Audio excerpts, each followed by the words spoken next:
What up, cappers, gamblers, punters, hustlers, low baggers? Happy Tuesday, May 25th to all of you. Thank you for watching Betting with the Bag right here on Pub Sports Radio. Another week begins. I would say I'm refreshed, but I was up pretty late watching Oilers Jets, but I am. I feel good. I actually haven't bet any MLB since Friday, which is, it keeps me fresh, ready to attack this card. And I like this card a lot. I like this card. We have NHL playoffs, NBA playoffs, and we have Mr. Gokster joining us to break down the NHL playoffs. Thank you guys all so much for joining us. We got Danny A in the house. We actually had a couple messages from cappers before it shows up here on the StreamYard. So I'd like to give a big shout out to a couple of our guys.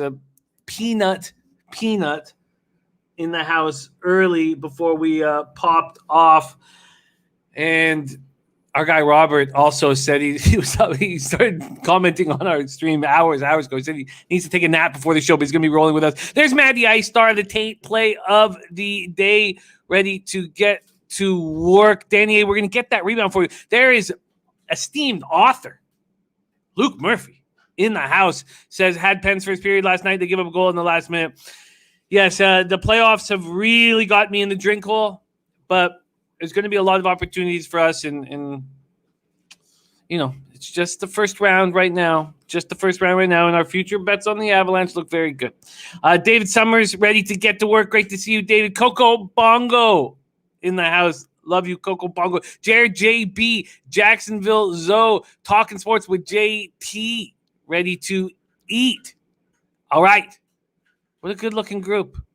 Birdie in the house says, let's have a day. Brian Watson, ready to go. The Sweaty Butcher. Need a prime cut, man. The Sweaty Butcher's best bets. The prime cut hit at a very high rate. There's Guillermo Zertucci, ready to rock. Tyrone Coleman, Bob Taylor, Fat Wally. Much love to you, Wally. My guy. We got Slats, 45 says Habs start game with 4-minute power play and 0 shots. Still waiting on lineup so far. On Canes minus 110 regulation. I couldn't pull the trigger on the Canes. And I'd planned to, but at this size of favorites, without Slavin, I couldn't pull the trigger. Maybe I get talked into it. Maybe I do. Brian Warner got on that Jet series 4-0 after game one. Brian, what a spectacular bet that was. That really affected my bank account. That's serious. Leroy Flood, ready to go. Mike Macklem. I was even sort of fortunate to hit the over 3.5 shots with McDavid last night. Maxwell Smart, thank you, my friend. I love you, my buddy. Von Polo, ready to go. North Ender. And Von Polo, Belmont Stakes. Not this Saturday. One more Saturday off, and then we rock and roll. There's DX Filer in the house. All right. So I'd like to do something new to start the week here. When we start the week, I would like to pick a hat that means something to me and talk about it just off the top of the show. For today's show, our friend, a man we love very much, a low bagger, Birdie, sent me this hat. It was sent by Birdie and his wife, Karen.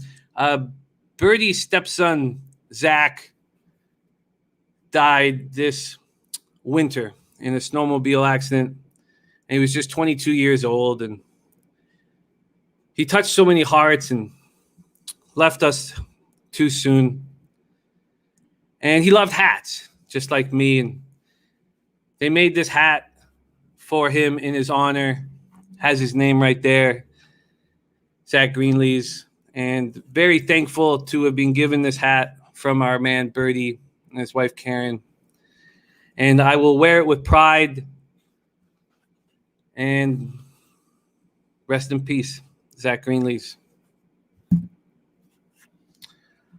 All right, let's get to work. We start with MLB. And I'm still just barely staying above water, just barely holding up.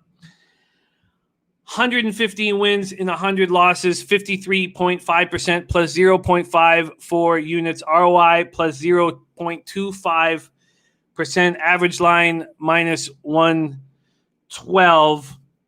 On Friday, May 21st, it's the last time I bet MLB. And I went 2-3, down 1.43 units, and I thought I was on my way for a big day. I thought I was on my way for a big day. But the White Sox first 5 pushed. The White Sox full game lost. They had 2 men on in the top of the 9th, and the Yankees turned a triple play. And then they lost in the bottom of the 9th. The Royals, backing Mike Minor, blew up in my face. So I lost the first 5 minus 120 and the first 5 minus half minus 120, full game minus 1 minus 113. I easily cashed the Milwaukee Cincinnati double up, first 5 over 4.5 and full game over 9. But I wasn't going to double up. It was Matty Ice. Matty Ice pushed me to double up and take that first 5 over 4.5. And thank you. Very, very thankful. There's razor sharp picks ready to go. Brian, I think that'd be a nice. It'd be a nice tattoo. A lot of love coming into our man Birdie, and just such a great guy.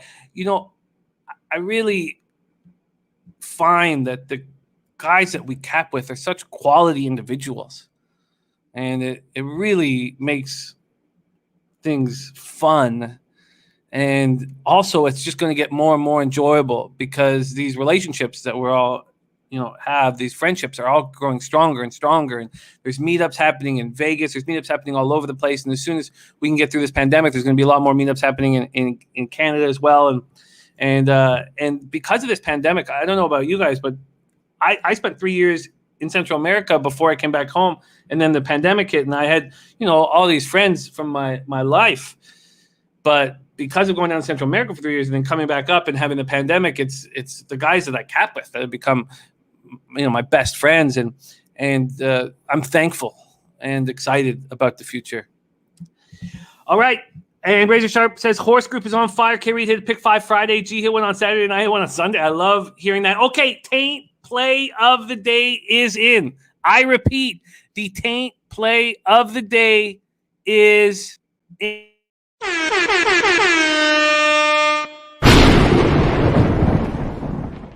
Taint is in, and it is Miami, Philadelphia, first 5 over 3.5 and minus 110. Taint is in. And Razor, I'll be ready to rock tomorrow night for the big horse racing show on Pub Sports Radio. Wednesday and Thursday nights is when they roll. Matty Ice Taint play today. Miami, Philadelphia, first 5 over 3.5 and minus 110. And you guys will remember this matchup was available for us last week. They were supposed to play. Velasquez got bumped from the start because he had numbness in his fingers on his throwing hand. I don't know what steroid gives you that. But so I was on the first 5 over 4 in that start. And Velasquez always has this way of just, attacking my prison pocket. And I haven't moved on this one yet. But now we know that the Taint play today is there. Let me just get that ready to go in front of that game. Sorry, Taint play of the day, Marlins, Phillies. And that is the second game that we'll be breaking down here, Marlins, Phillies.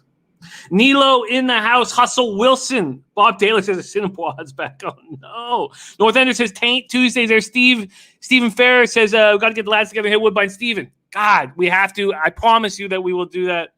Walla Walla Dose, you're a good man. Bama Boy got Miami minus 128 locked in. That was a spot that Sharpie or David Sharp was looking at.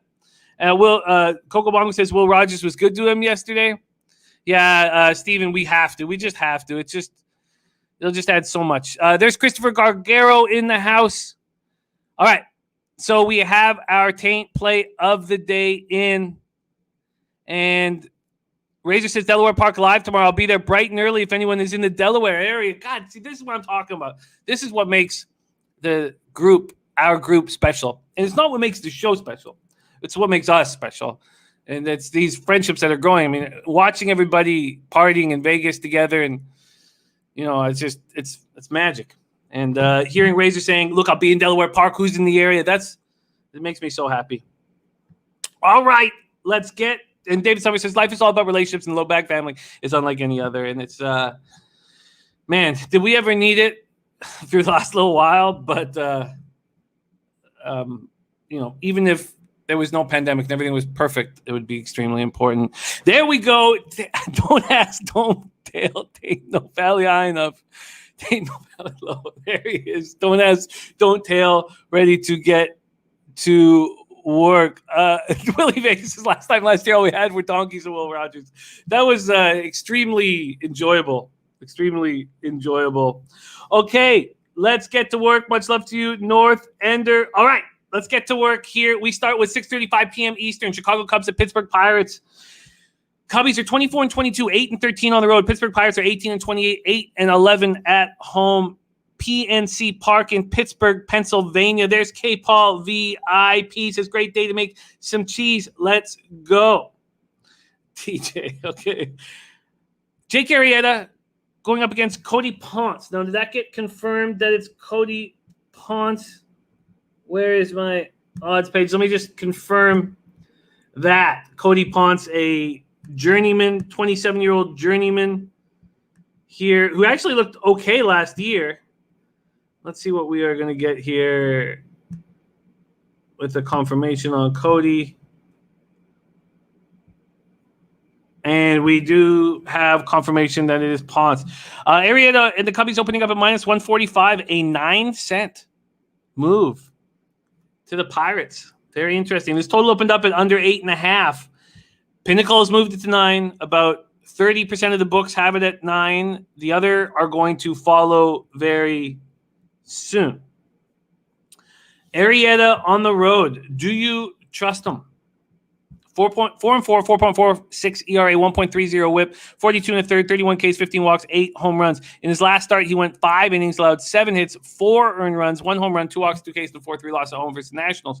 Cody Ponce, last year was his rookie season, and he looked pretty good in a small sample size. But interesting statistical breakdown. 1-1, 3.18 ERA, 1.06 whip. Very low whip. 17 innings, 12 Ks, 6 walks, 5 home runs.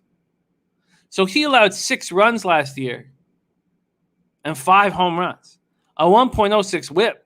So if you were hitting Ponce, you were barreling up on Ponce. Cubs first righties, 237.05 OPS. Pirates first righties, 235.648 OPS. Cubs bullpen so strong. God, I don't remember saying that. I don't remember ever saying that.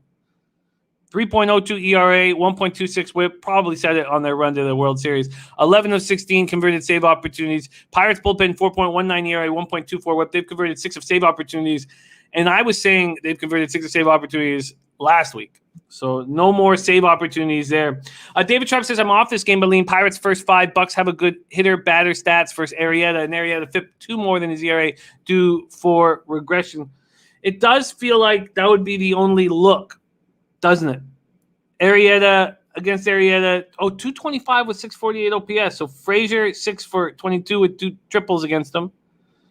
Polanco, 11 for 46 with 2 doubles and 3 homers. Interesting. And never seen Ponce. Is that right? Let me refresh this. Okay, no. A couple batters have. They're 1 for 2 against Ponce. 1 for 2 against Ponce. TJ says, why is the line moving to Pittsburgh? Keeps me off. I think there's Mr. Gokster. He'll be jumping on the show in a little bit. I think that Arrieta is going to get touched. Ponce is not a high draft pick. You know, he wasn't like a highly sought after prospect, but his minor league numbers were fine. Brady says line is acting fishy in this one, dropping to the money. Love these spots. Pittsburgh for me. Books seem to know something we don't know about this pitcher.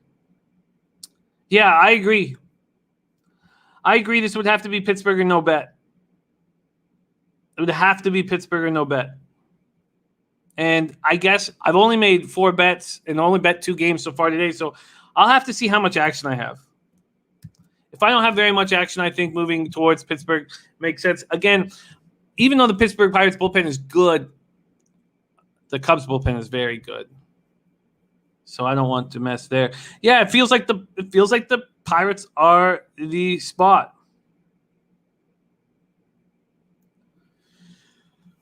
Okay. Let's get. Oh, and we have the sweaty and Nilo talking stocks here. Interesting. Maxwell Smart is on Adam Frazier over a half single, and the prime cut Butchers prime cut Dallas Clippers under 216.5. All four matchups this season have gone under the average total of 224 by 20 points, and their pace was so slow. Now their efficiency is very high, but their pace was, I think it was, I don't have it, I have it in my notes, but 87.5, I believe, possessions a game, extremely slow. I love it, Sweaty Butcher. I'm going to pop that into the game right here so we can discuss it. Thank you for sharing with us. North Anderson's Pirates are 17-44 in the last 61 after allowing 5 runs or more in the previous game. And Nilo, very excited about Max's cupcake play of the day. So no move right off the top of the card, but certainly a lean towards the Pittsburgh Pirates.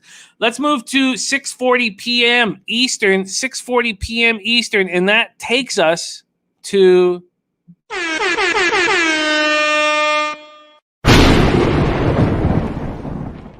the taint play of the day. Philadelphia Phillies 23-25, 8-15 on the road at the Miami Marlins. 23-24, 11-10 at home. We're at loanDepot Park in Miami, Florida.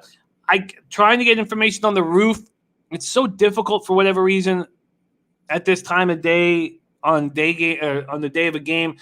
I'm expecting it to be closed, but I don't know. We have Vince Velasquez on the mound, a guy who just takes money out of my family's mouth. 1-0, 3.52 ERA, 1.34 WHIP, 30 2/3, 40 Ks, 19 walks, and 7 home runs.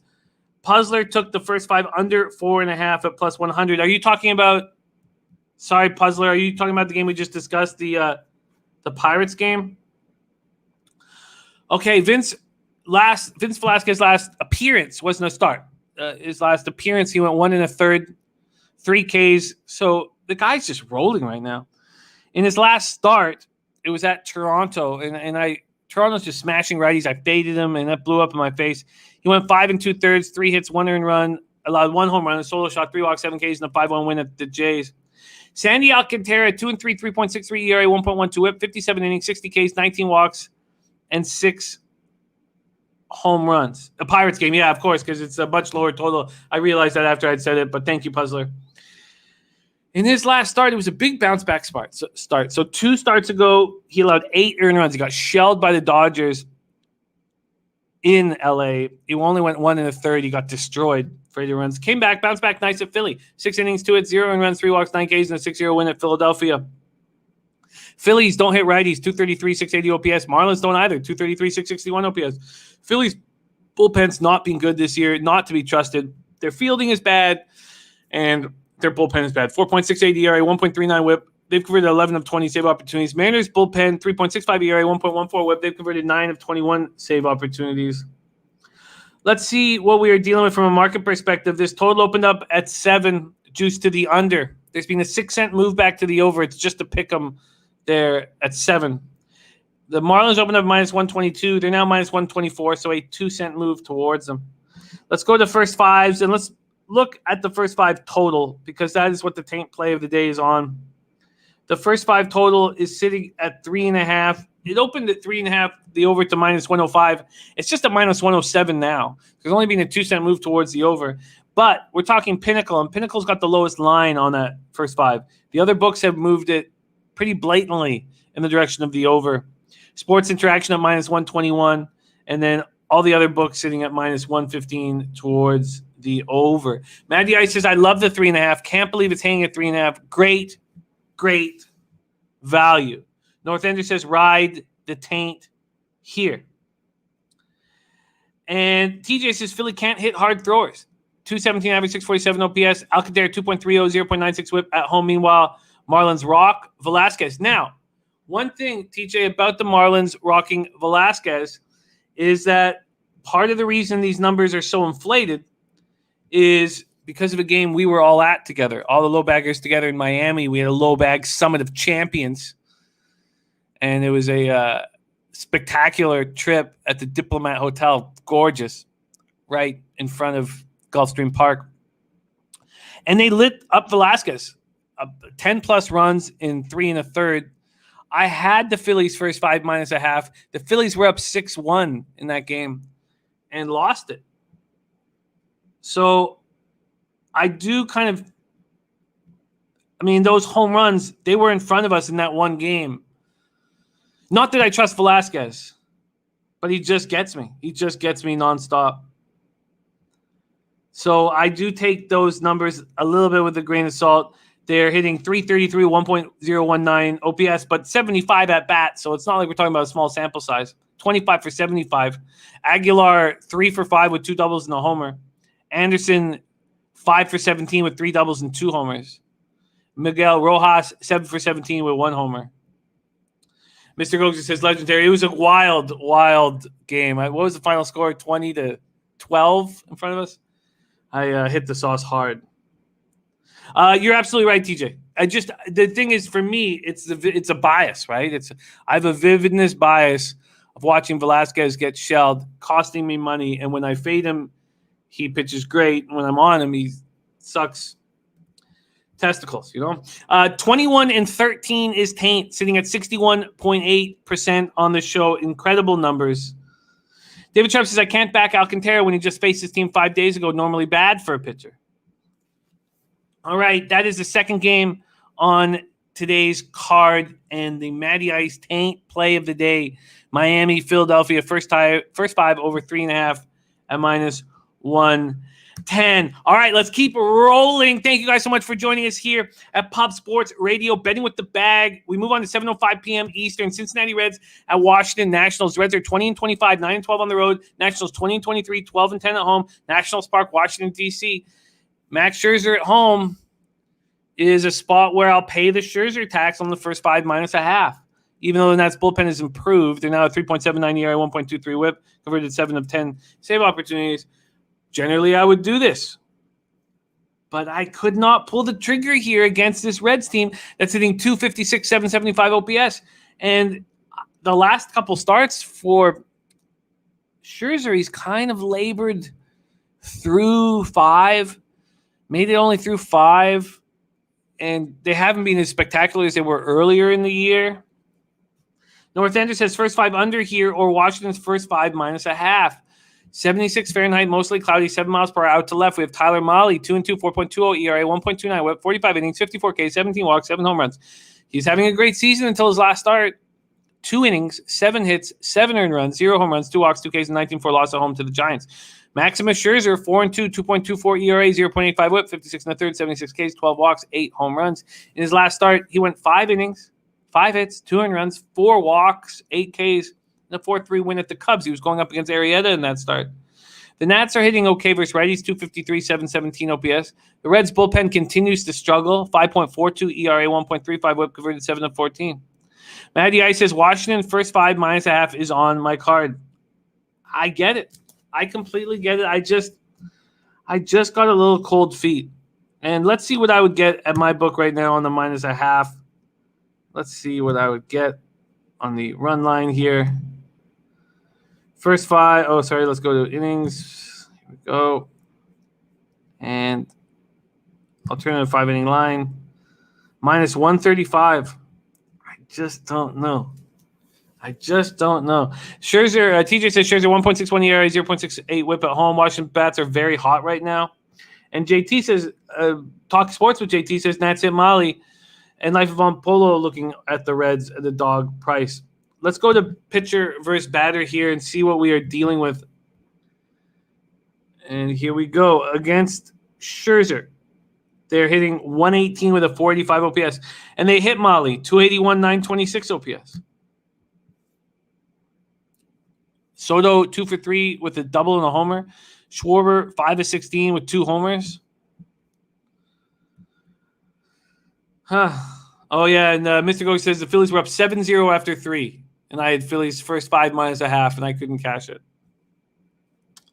Michael Irvelina says, stay off spot. There's Boston Nick in the house. Great to see you, Boston Nick. Nicky Fish Tanks.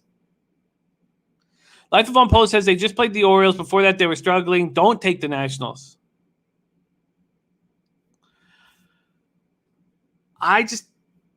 This Reds offense scares me. And Life of Von Polo. Von Polo says the Reds might be the dog of the day. I was on Scherzer in his last start, first 5 minus a half, and I had to eat a lot of juice, and that was pretty nerve-wracking watching it. Reds and Nationals, I'll just put a lean in the first 5 minus a half. Why don't we just take a look at what the market has done with it? The total's being at 4. It was juiced to the under at minus 114. It's now juiced to the under at minus 109. So let's go to money lines and see what we're dealing with here. We have Scherzer opening up at minus 194. Oh, no, that's not right. Sorry, I don't have the opening line here. Sorry, my bad. I could give you an opening line here at Bookmaker. Opens up at minus 186, goes up to minus 200, now back to minus 190. I guess minus 135 isn't an awful price.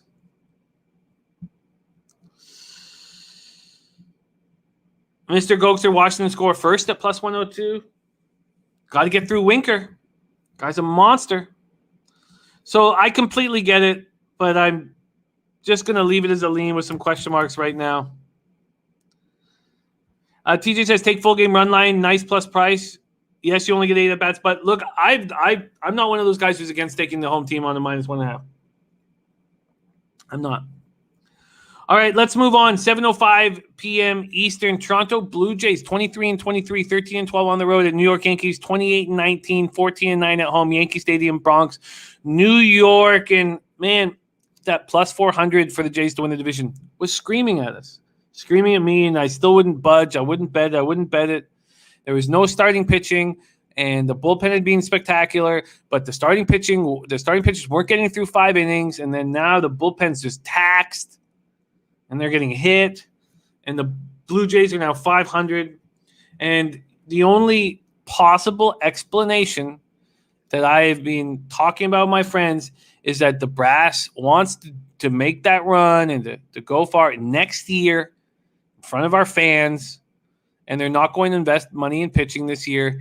They're just going to allow these young stars in our infield to develop.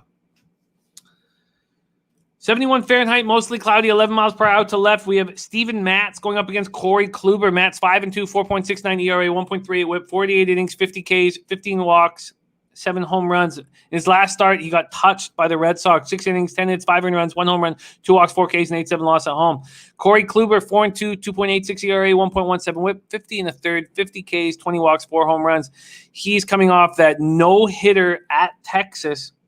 Jays versus righties, 253, 748 OPS. That number is climbing fast, man. These boys can hit.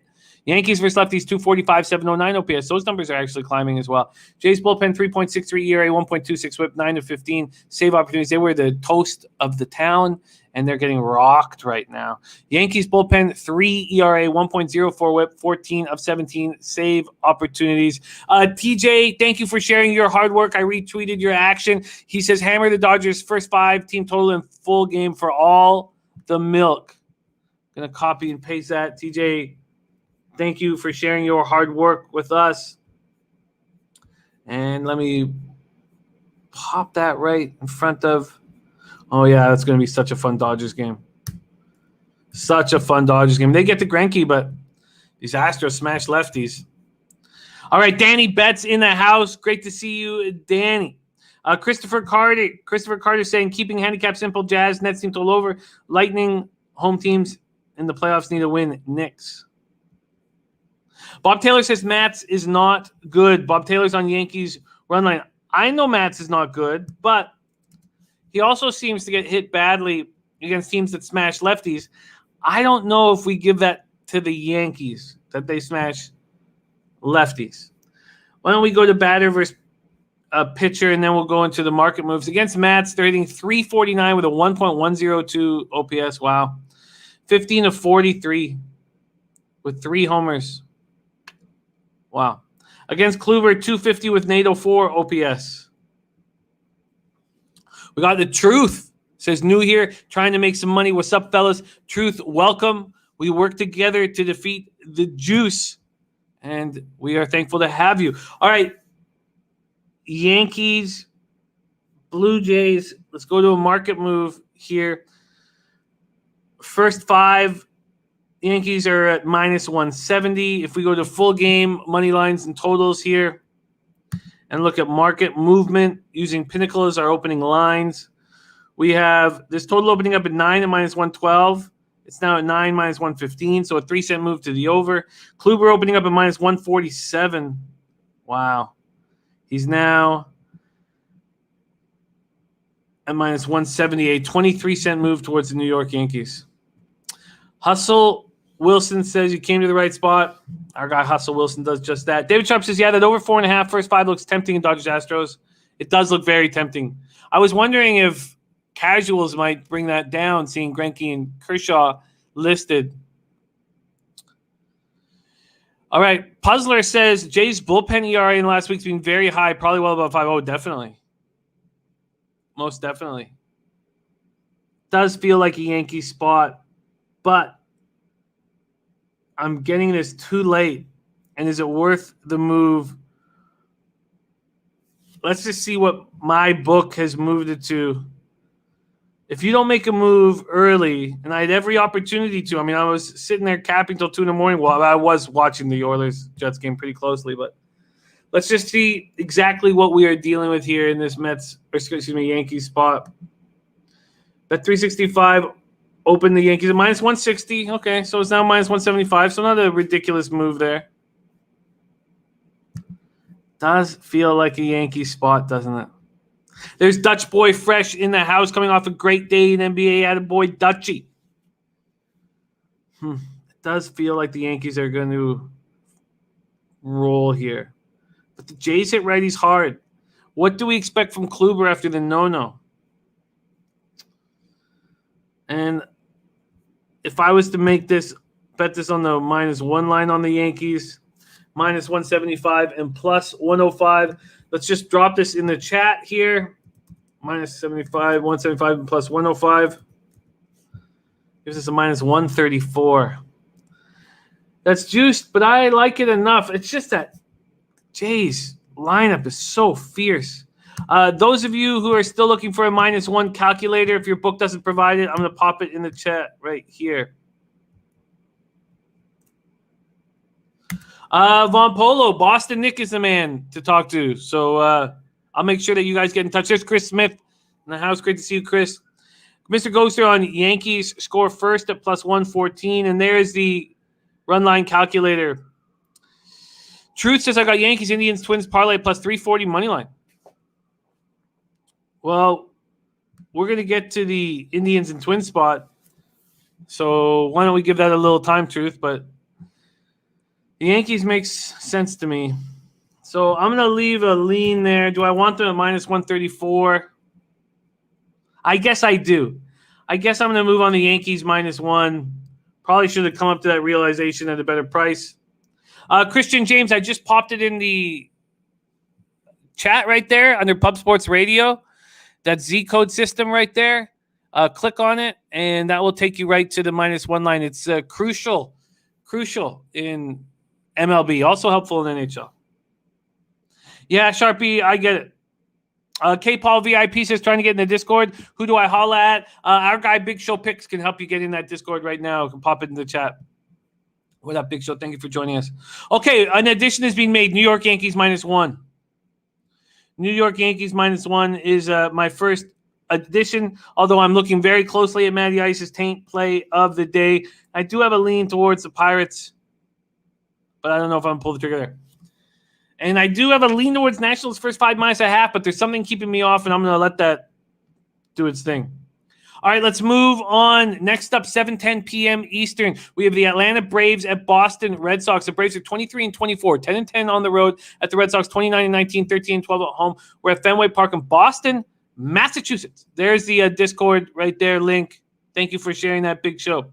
66 Fahrenheit, partly cloudy, 14 miles per hour out to straightaway center. We have Charlie Morton going up against Garrett Richards. Charlie Morton, 2-2, 4.60 ERA, 1.29 whip, 45 innings, 52 Ks, 16 walks, 6 home runs allowed. His last start was good against the Mets team that's not hitting and dealing with a ton of injuries. 6 innings, 2 hits, 1 earned run, 1 home run, 0 walks, 8 Ks, and a 5-4 win at home versus the Mets.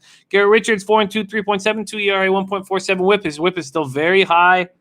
K to walk ratio, not strong. He's gone 48 in the third, 43 Ks, 22 walks, 4 home runs. There's CT Bays in the house. Is happy Flaherty Day. Bama boy on Atlanta, Boston, over 9.5. Huh. All right. Bama boy on the over. Chris Smith also liking the over. And Boston. Both of these clubs smash righties. Braves are hitting 232 with a 754 OPS. Red Sox versus righties 257, 776 OPS. And that last start Garrett Richards had at the Jays. Now the wind was pretty heavy in, but it's Dunedin, that minor league ballpark that's pretty nice for offensive teams. And the Jays are smashing righties, and he went 6 2/3 and just allowed 2 earned runs. Viper NB ready to rock.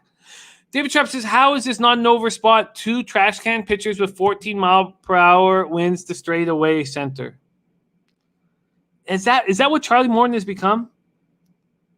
Let's look at the market move, and then we'll look at pitcher versus batter.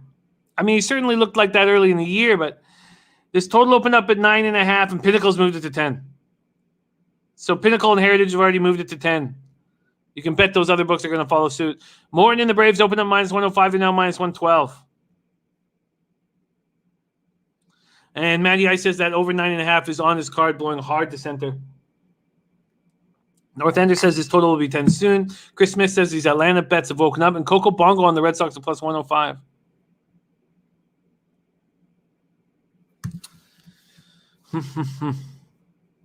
All right. So we know Braves bullpen bad. Red Sox bullpen a little bit above average. Let's go to batter versus pitcher. Against Morton, these guys are hitting 275 with a 707 OPS. Bogart's 10 for 29. Martinez 9 for 23. Excuse me, 9 for 26. And then against Garrett Richards, only 4 Braves have seen him. They're 4 for 13. Brian Watson says Richards a gas can. Does feel like this over's in play. There's DJ Big Boss. Great to see you, boss. We miss you. Matty Ice on the Mookie Betts RBI prop in that Dodgers game. Dodgers-Astros. David Sharp says we talked about this game on the Discord and everyone was on the over. The over makes sense, but I need to get that 9.5. If it's a 10 available, I won't move. Over makes sense. Okay. Viper says total's gone over in 5 of Boston's last 5 games when playing Atlanta. All right, let's move right on to Cleveland Indians at Detroit Tigers. Now, Truth joining us for the first time, and welcome. One thing we know about Savali is that the Sharps have been fading him, and I backed him against the Mariners 2 starts back, and Sharps were all over the Mariners, and they got to him. He's been fortunate. He's been lucky. And Tariq Skubal had spectacular minor league numbers, and he's a highly thought of prospect in the Tigers organization, and he's been rocked until his last start at the Mariners. Mariners, a team that doesn't hit lefties, and Skubal had a good start. And I initially thought, man, I can't wait to see the price that I'm going to get on the Detroit Tigers. I'm going to move on them first 5. But the market was all over it. The market knew that Skubal could have a good start here and that Savali's been lucky. And there was not enough risk reward for me. Let's break this down. Indians 25 and 20, 14 and 11 on the road. Detroit Tigers 18 and 29, 9-13 at home. Comerica Park in Detroit, Michigan. 84 Fahrenheit, mostly cloudy. 14 miles per hour sideways in is the wind. Savali 6-1, 3.30 ERA, 1.02 WHIP, 60 innings, 47 Ks, 16 walks, 8 homers. His last start, he went 7 innings, 4 hits, 2 earned runs, 1 home run, 1 walk, 8 Ks, and a 3-2 win at the Angels. That was the Angels lineup without Trout. Skubal 1-6, 5.45 ERA, 1.53 WHIP, 38 innings, 40 Ks, 19 walks, and 12 home runs. His last start was good against the Mariners. 5 innings, 2 earned runs, 2 walks, 9 Ks. Indians aren't hitting lefties, 213, 670 OPS. Tigers aren't hitting righties, 233, 686 OPS. Indians bullpen is so much better than the Tigers bullpen. It's insane. 2.68 ERA, 1.19 WHIP, converted 15 to 17 save opportunities. The Tigers bullpen, 5.78 ERA, 1.61 WHIP, converted 10 of 17 save opportunities. Martial Arts fan says Tampa Bay Rays moneyline parlay option. Absolutely. But you guys know that I love Rich Hill, but I'm all over the Rays. I'm first 5 in full game. Winners of 11 straight. So let's take a look at the market move in this spot. Cleveland, Detroit. Cleveland opening up at minus 130. They're now minus 143. This total was juiced to the under 9, minus 112 is now under 9, minus 116. I like Fulmer closing for the Tigers. I think Fulmer can close games for them. I think he can be good. There's Mally Mal in the house. Viper says total's gone under in 4 of Detroit's last 6 games at home. And honestly, I don't know why this wouldn't go under as well. If I think Scooball could have a good start, I trust the Indians' bullpen. And if Scooball has a good start, that means there's a chance that Fulmer could get in. He's the best part of this bottom group. But do I really trust this Tigers bullpen enough? That's the question, and I don't. Let's see what we're talking first 5. I mean, if you trust Scooball, which I do. By the way, there's been a 3-cent move to the under 4.5. Viper MB says Scooball can't be trusted. I don't know if I agree, Vipe. I think we could be ahead of the market on Scooball. And then when he's going up against teams that don't hit lefties, that there's an advantage. And look, that's why wouldn't you think if you had a pitcher who's 1-6 with a 5.45 ERA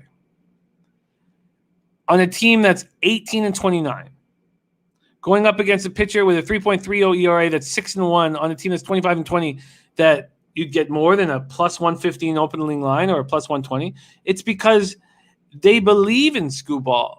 The market believes in Scooball, and they think he's going to have a good start here. And if I was getting a better number than what I'm being offered, I would be on the Tigers' first 5. But it's just not enough for a risk reward. Although, if I think Scooball is going to have a nice start, why am I not on the under 4.5? Johnny K says could be a sneaky over. I think this is an under.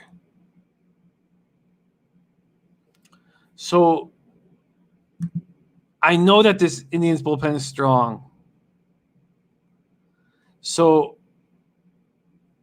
what do I want? Do I want the 9? Do I want them to have to go for 10 runs over 9 innings? Puzzler just took the first 5 under. Sue's 387 in the house, joining us from Hawaii. All right, I'm close to moving on the under. This is not a double up spot, though. I just don't know whether to go first 5 or full game.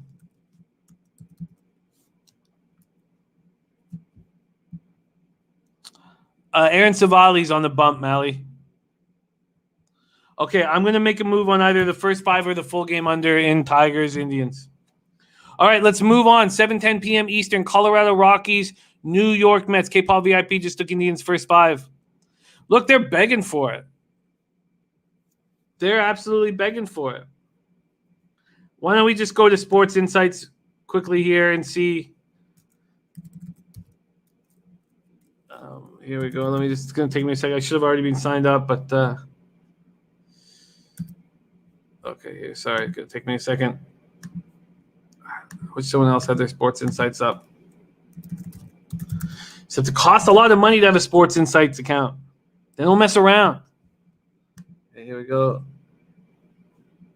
Get this up. All right, it's taking a second. Okay, here we go. Sports Insights, where are you? Here we go. Very quickly.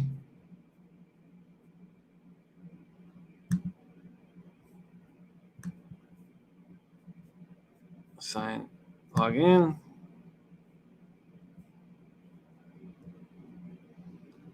All right, we're in. Okay, so let's just see. My expectation is that the tickets are on the Indians, yet the money will be on Detroit. And 86% of the tickets are on the Indians and 78% of the money. Interesting. And yet it's just a small market move towards the Indians. Kevin Riley, what's happening, my man? Great to see you. David Sharp says the Indians bullpen have been susceptible the last few days versus Tigers. Lots of runs after the 5th. Well, then maybe I should just trust Skubal and Savali.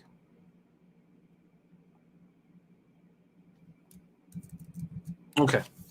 All right, let's go. Rockies, Mets. Rockies are 19-29, 3-17 on the road. Mets are 21-20, 11-5 at home. Citi Field in Queens, New York. 69 Fahrenheit, mostly cloudy, 12 miles per hour out to straight away center. And we have the season debut of Kyle Freeland, who you never know what he's going to do from year to year. Is he going to be a Cy Young candidate, or is he going to have the highest ERA in Major League Baseball? In 2020, 2-3, 4.33 ERA, 1.42 WHIP, 70 2/3, 46 Ks, 23 walks. Jacob deGrom on the other side coming back in off the IL, and what a spectacular pitcher. My God. 3-2, 0.68 ERA, 0.60 WHIP, 40 innings, 65 Ks, 7 walks, 2 home runs. In his last start, he went 5 innings, allowed 1 hit, 1 earned run, 3 walks, 6 Ks, and a 4-2 win at home versus the Diamondbacks. Rockies versus righties, 229, 670 OPS. Mets versus lefties, 222, 668 OPS. Rockies bullpen 5.48 ERA, 1.59 WHIP. They're just abysmal. Mets bullpen 3.62 ERA, 1.31 WHIP. They've converted 10 of 16 save opportunities. Chris Smith says, got to take under here or Mets first 5. Viper says, Toll's gone under in 5 in New York Mets last 6 games when playing at home against Colorado. Mally Mal says, Mets never hit for the machine. Mets lineup yesterday was terrible. Brian Watson says, Mets don't hit for DeGrom. All right. Let's see what we are dealing with from a market perspective here. Full game, we have it at 6.5, and it's been dropped to 6. Wow. With these weak-ass lineups. Wow. Wild. Let's just see what this Rockies team total is right now. Sitting at 6. Unbelievable. Let's go to team props here. Rockies team total is at 1.5. 1.5. Wow. All right, let's go to batter versus pitcher. How do you not take the over 1.5?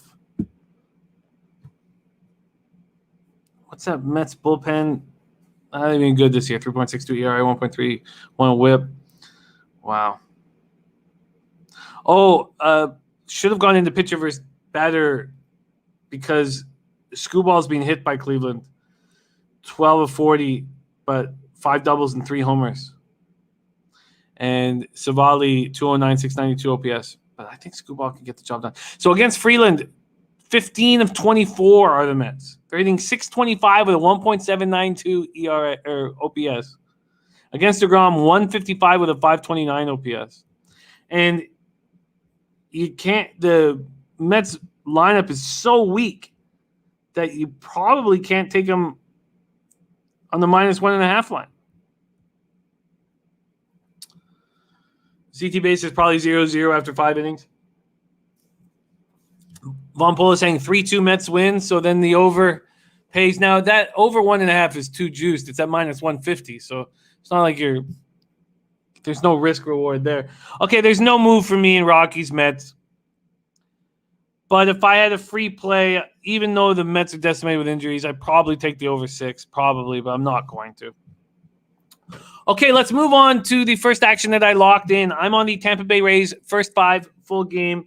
I bet the full game last night.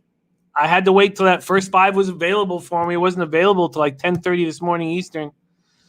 First 5, I got minus half at minus 125. And full game, I got minus 1 at minus 140. Oh, no. Sorry, I got better than that.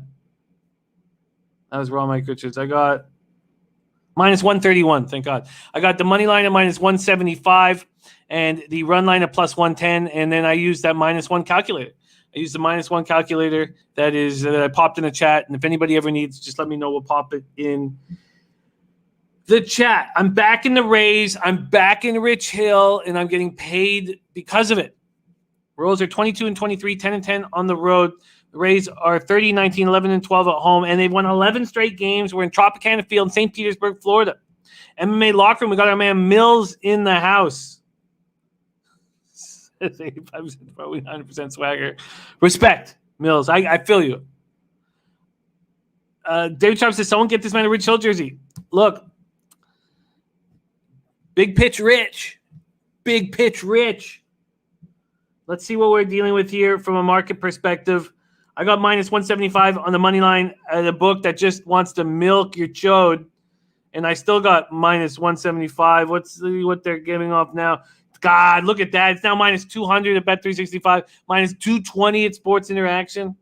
God, if you like a favorite, you have to bet them the night before. This total opened up at 8.5, juice to the under, minus 112. There's been a 3-cent move to that under. Nilo says he's a soft tosser. He is a soft tosser. He's an old man. We're the same age, 41. Brad Keller, 3 and 4, 6.5. And Danny A says Bet365 is trash. Bet365 doesn't offer you first 5 team totals.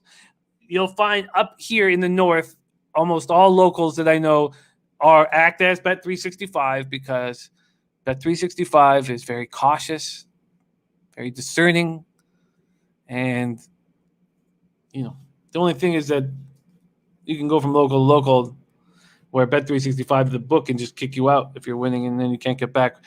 Danny A, the team totals, them not giving out first 5 team totals is the most bothersome. All right, Brad Keller, 3 and 4, 6.52 ERA, 1.84 WHIP, 38 and 2/3, 33 Ks, 17 walks, 6 home runs allowed. In his last start, 5 1/3, 8 hits, 3 earned runs, 1 home run, 1 walk, 4 Ks, and 6-4 win at home versus Milwaukee. I lost that bet. I faded him. Rich Hill, 3 and 1, 3.89 ERA, 1.07 WHIP, 44 innings, 45 Ks, 17 walks, 6 home runs. The man's made me proud. He got off to a shit start. People were all over him like he's done. And I was like, look at this Negro soft tosser. Just like Philly Negro, he's going to stay in the game because of location. And look, Negro was a knuckleballer. Maybe that's a bad example. Okay. 6 innings, 2 hits, 1 earned run, 1 home run, 4 walks, 4 Ks, 10-1 win at Baltimore. We were all over him. Who cared that the Orioles hit lefties? They didn't hit. Big pitch rich. Royals first lefties, 247, 671 OPS. They don't hit lefties. Rays versus righties, 240, 748 OPS. Royals bullpen, 4.33 ERA, 1.41 WHIP. They converted 11 and 18 save opportunities. Rays bullpen, strong. And they got off to a bad start. They're strong. 3.56 ERA, 1.21 WHIP. They've converted 15 of 22 save opportunities. All right, let's go to batter versus pitcher here. We have – oh, sorry, that's the wrong one. Let's go over here. Batter versus pitcher. Against Keller, they hit 278, 793 OPS, 10 for 36. Against Rich Hill, they're hitting 346. High batting average, but just an 854 OPS. They're 9 for 26, but just 3 doubles. No triples or home runs. And it's Carlos Santana that he's got to watch out for. All right.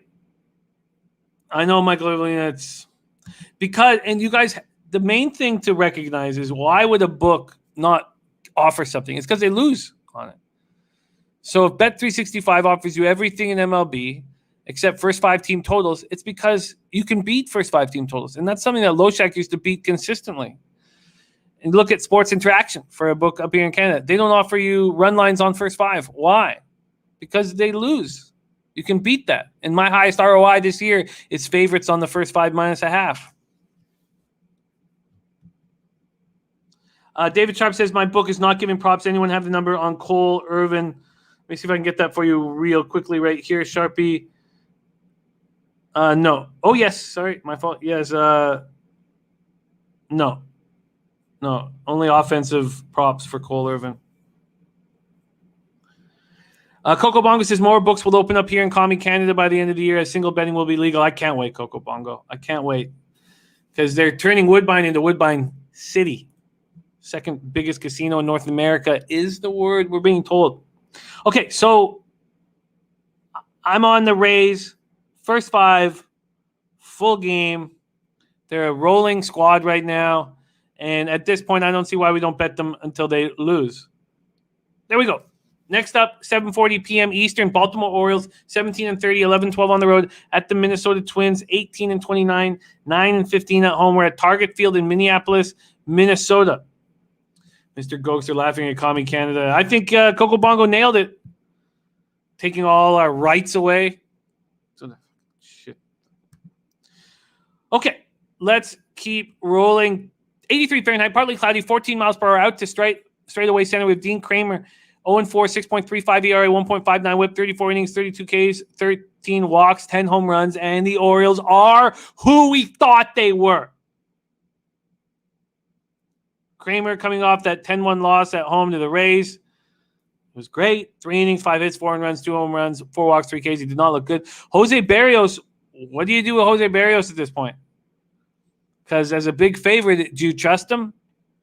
I don't know if I do. 4-2, 3.91 ERA, 1.11 WHIP, 15 2/3, 56 Ks, 15 walks, 6 home runs. In his last start, he went 5 innings on 3 hits, 3 runs, 1 home run, 1 walk, 7 Ks, a 6-3 extra inning victory. Orioles versus righties, 216, 640 OPS. They don't hit them, and that number is dropping. Twins versus righties, 238, 730 OPS, and that number is going up. K-Paul VIP on Baltimore team total over 3.5. Brian Watson says pro line single bet cannot wait. Brian Watson, I think that they're going to give us some awful lines. I think that it won't. I don't think they'll be able to compete personally, but we will see. Chris Smith says mini waking up, says our man Chris Smith. And he's right. They're waking up offensively, but do you trust Barrios? Orioles bullpen 4.45 ERA, 1.34 WHIP, converted 9 of 20, save opportunities falling apart. They had a great start to the year. Twins bullpen 4.85 ERA, 1.43 WHIP, they've converted 8 of 17, save opportunities. There's Billy Brisbane rolling with us. What up, Billy? Brian Watson says Baltimore brutal, wasted means starts. They are brutal. But Twins have never seen Kramer. And against Barrios, they're hitting 300 with a 942 OPS. Barrios does not look trustworthy right now. So what do you do? I guess you have to, personally, I have to stay off. They opened up at minus 186. They're now minus 198. A 12-cent move towards him at Pinnacle. This total opened up at 9 and it moved to 9.5. Viper says this total has gone over in 10 of Baltimore's last 11 games. Oh, Big Boss, please tell me. Please. Big Boss, we need you. We miss you. We need your humor. We need your pulse, man. We need your vibes. We need you on the show. Let me know. Let's get you on tomorrow. Anthony says, did Alcantara get scratched? Not at this point. Not from here, but someone can look it up. But I can still bet him. That's what I mean. Okay, so I can't take Barrios at this price. I can understand why this total's gone from 9 to 9.5 with the wind going out 14 miles out to straightaway center. I probably should have gone on that. I didn't. So, and DJ Big Boss says senior centers are back open. Yeah, it must have been a tough year and a half for you, man. Not be able to bang that raisiny flesh. All right. No move for me in our Orioles Twins. But that Orioles team total over might be an absolutely spectacular call by K-Paul VIP. I mean, the Twins could easily win this game and you could cash that team total over. What is the juice associated with that, K-Paul? Minus 130. Is that too juiced? Coco says we need a Mando song. Yeah, we need Big Boss back in action. This is Mando. K-Paul VIP, I think it's a great look. Let's go over the batters that crush them. Are they the big bats? 12 for 40. It's not a huge sample size. Galvis, 2 for 5 with a homer. Severino, 1 for 5 with a homer. Mancini has 3 doubles against him. I guess, I don't know.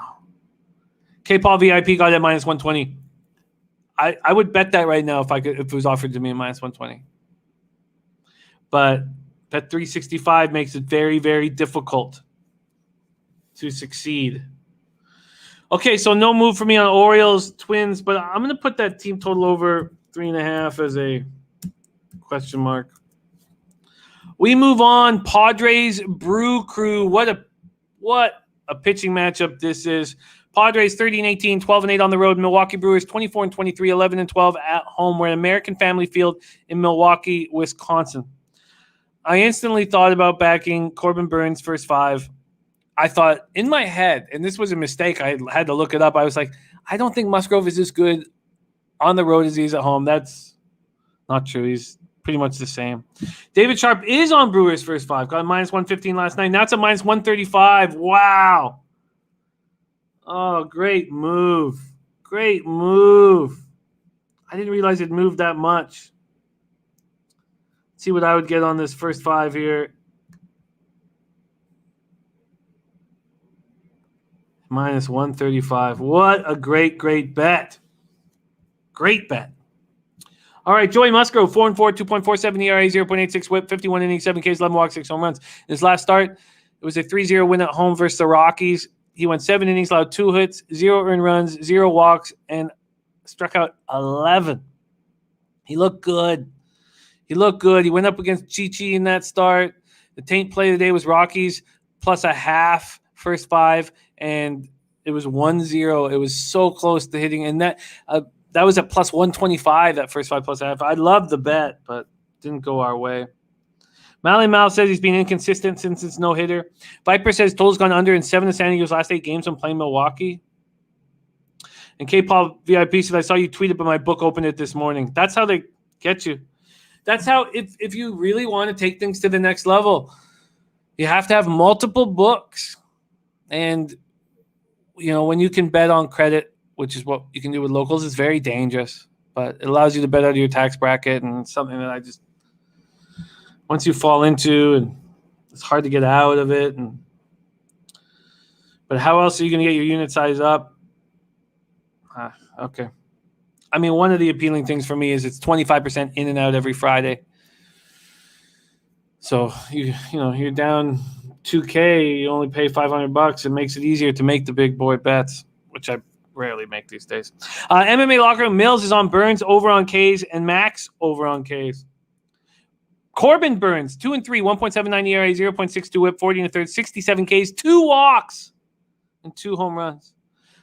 Last start was a loss at the Royals. It was a double-up loss for me. 6 innings, 2 hits, 2 earned runs, 1 home run, 1 walk, 9 Ks. Padres versus righties, 242, 720 OPS. That market, or that those numbers are moving up. Brewers versus righties, 208, 643 OPS. Padres bullpen, 2.47 ERA, 1.09 whip. They've converted 18 of 24 save opportunities. The Brewers bullpen, 4.63 ERA, 1.35 whip. Converted 13 of 20 save opportunities. CT Bay says Shaw, Yelich, Navarez all got Monday off. Brewers wanted tonight. B lineup beat overrated Snell, though. And North End is saying 100% multiple books is a necessity. Wow. So you'd have to focus on first 5 because of the Padres bullpen advantage. You don't have to, but it probably makes sense. And I guess the only thing I can do at this point let's just take a look at what the market's done here. On the full game, the market here has gone from 7 to 6.5. The 7 was available for me last night. I didn't take it. We know the roof is going to be closed because there's rain in the area. And then first 5,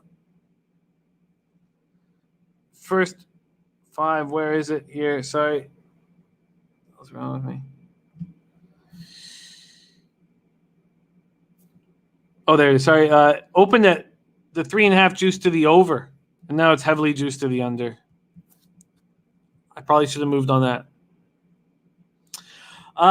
Not good, Panic RS. I started the playoffs, not very good either, but I was up 4.23 units on the year. And I'm now, as we speak, after losing that series bet as well, I'm down. It's awful. It's embarrassing. But I will end up. I can mark my fucking words. I'm down 5.98 units. ROI minus 1.92%. Just atrocious. I mean, last night wasn't that rough for me because I had the McDavid goal prop. I had McDavid over 3.5 shot prop. But, I mean, it wasn't good. Cheshire Cat says FanDuel still has first 5 Brewers at minus 115. Which I wish I could bet. I would take that. But Musgrove is very dangerous. So I should have taken that first 5 under 3.5 when it came out. Right now, if I wanted that first 5 under 3.5, how much juice would be associated to it? Minus 125 is just too much. All right, let's get that back for you, LCS. It was just a terrible, terrible, terrible week for me as well. The only bright spot is my Avalanche futures. All right, let's move on to 8:10 p.m. Eastern. Now, this is the game. Dodgers, Astros, Kershaw, Greinke. Let's go right to market move. We're going to start with our man TJ before he went back to work. And we have TJ. He's our K-prop guy. We also have Talk Sports with TJ. Two different guys, both spectacular cappers. But this is the K-prop TJ. He says he had a work meeting. He says, crush the books today, guys. I'll catch the replay. But he said, hammer the Dodgers first 5-team total and full game T total for all the milk. And North Ender went 9-3 on player shot props yesterday. Shot props are great. They are. And they're not something I've spent a ton of time on, but you're absolutely right. We're going to have NBA right after this. Let's get to work here. First off, very, very important is whether the roof will be open. And I couldn't get that information yesterday. Let's go onto the blog right now and see if it's available. Or last night I couldn't get it. Let's see if we can get it right now. And the roof is closed. Damn. For those of you wanting offense, not good. Roof is closed at Minute Maid Park, Houston, Texas. So, did not expect that. This total was under 4.5 at minus 122. It's now under 4.5 at minus 116. I thought there was going to be a bigger move to the over, and there hasn't been, which is a good sign if you want the over.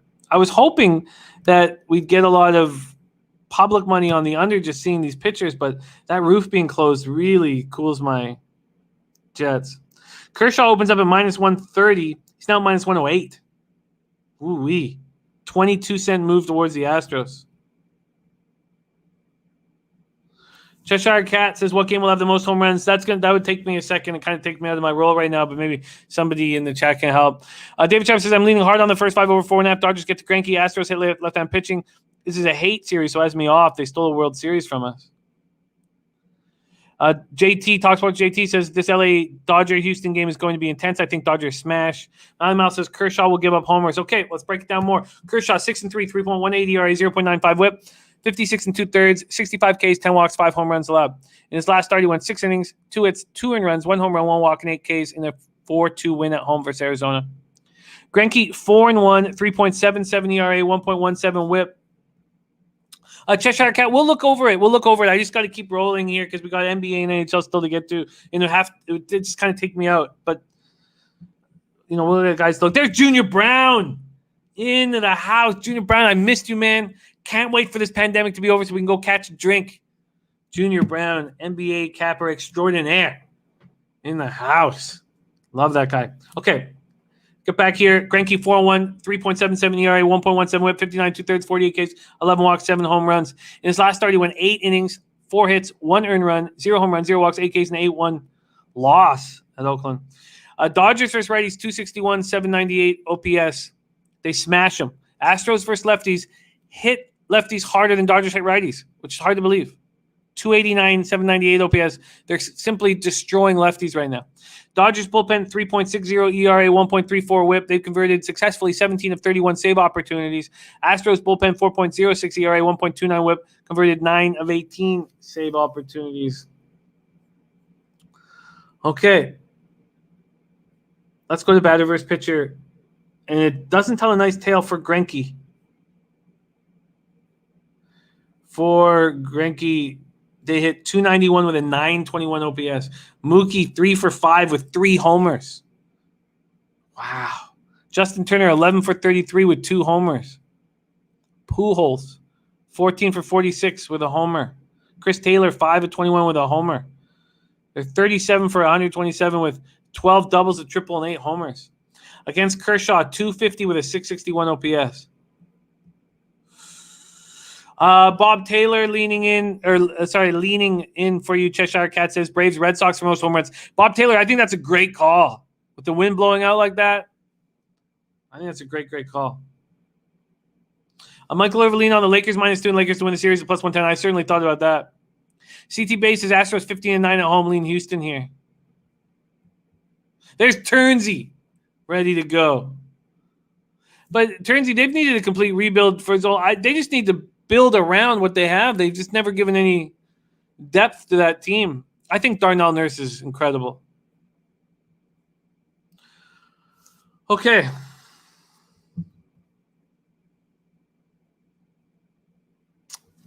Greinke, Kershaw. This is must watch. Must watch. Yeah, I like the first 5 over.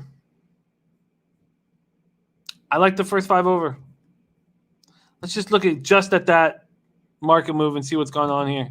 And let's see what the public is doing in this game. I try not to get too caught up in all that stuff, but the over 4.5. Oh yeah, there's been a 5-cent move towards the under.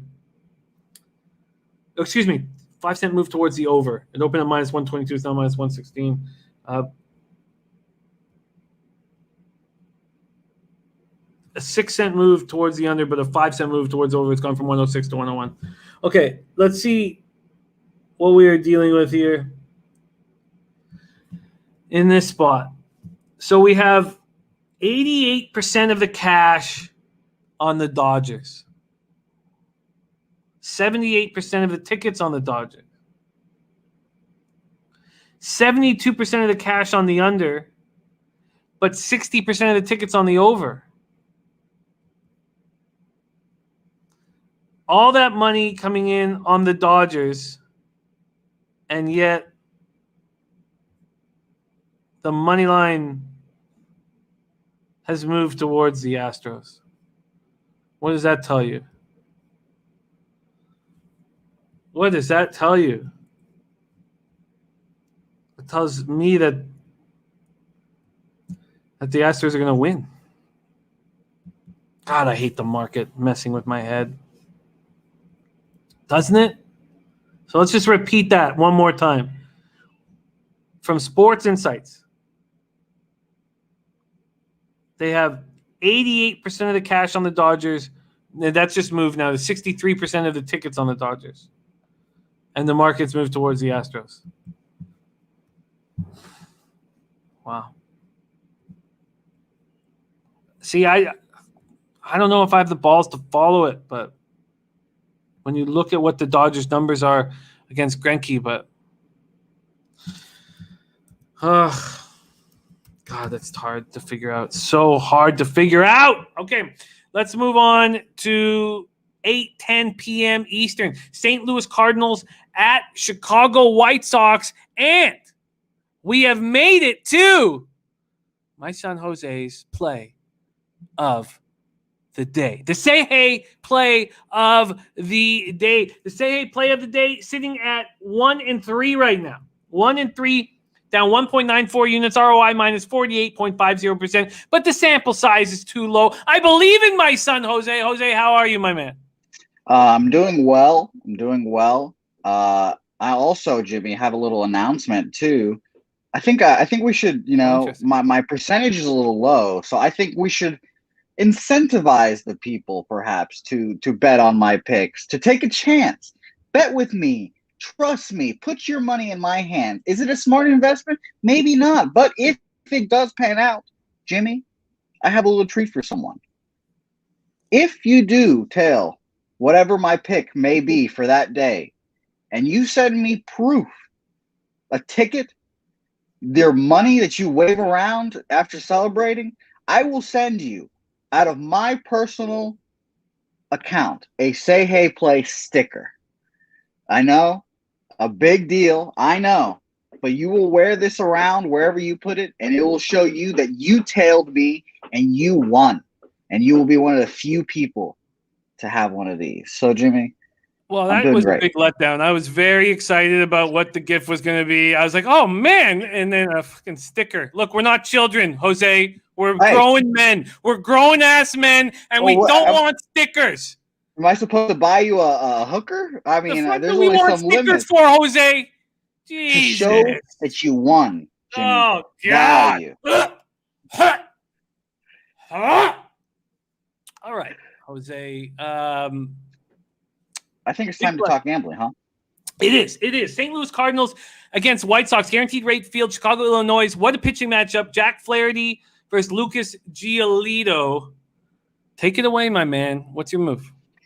So, if you don't know, and this is going to be replayed again and again and again until the game starts, Jack Flaherty and Lucas Giolito were high school teammates. This is going to be talked about again and again and again. And let me say, they're motivated. They both know each other. They're good friends. I actually listened to an interview with both of them on it. They talk about each other, their struggles growing up, all this good stuff. And I think that these two are going to be very motivated to come out strong here. I love Jimmy. I love Jimmy because I thought we were going to get a 3.5. I love the first 5 under 4, Jimmy. Now, I've looked around in different places. I've seen -110. I've seen -120. I've even seen evens. So we've been bouncing around. You can shop around, like I said.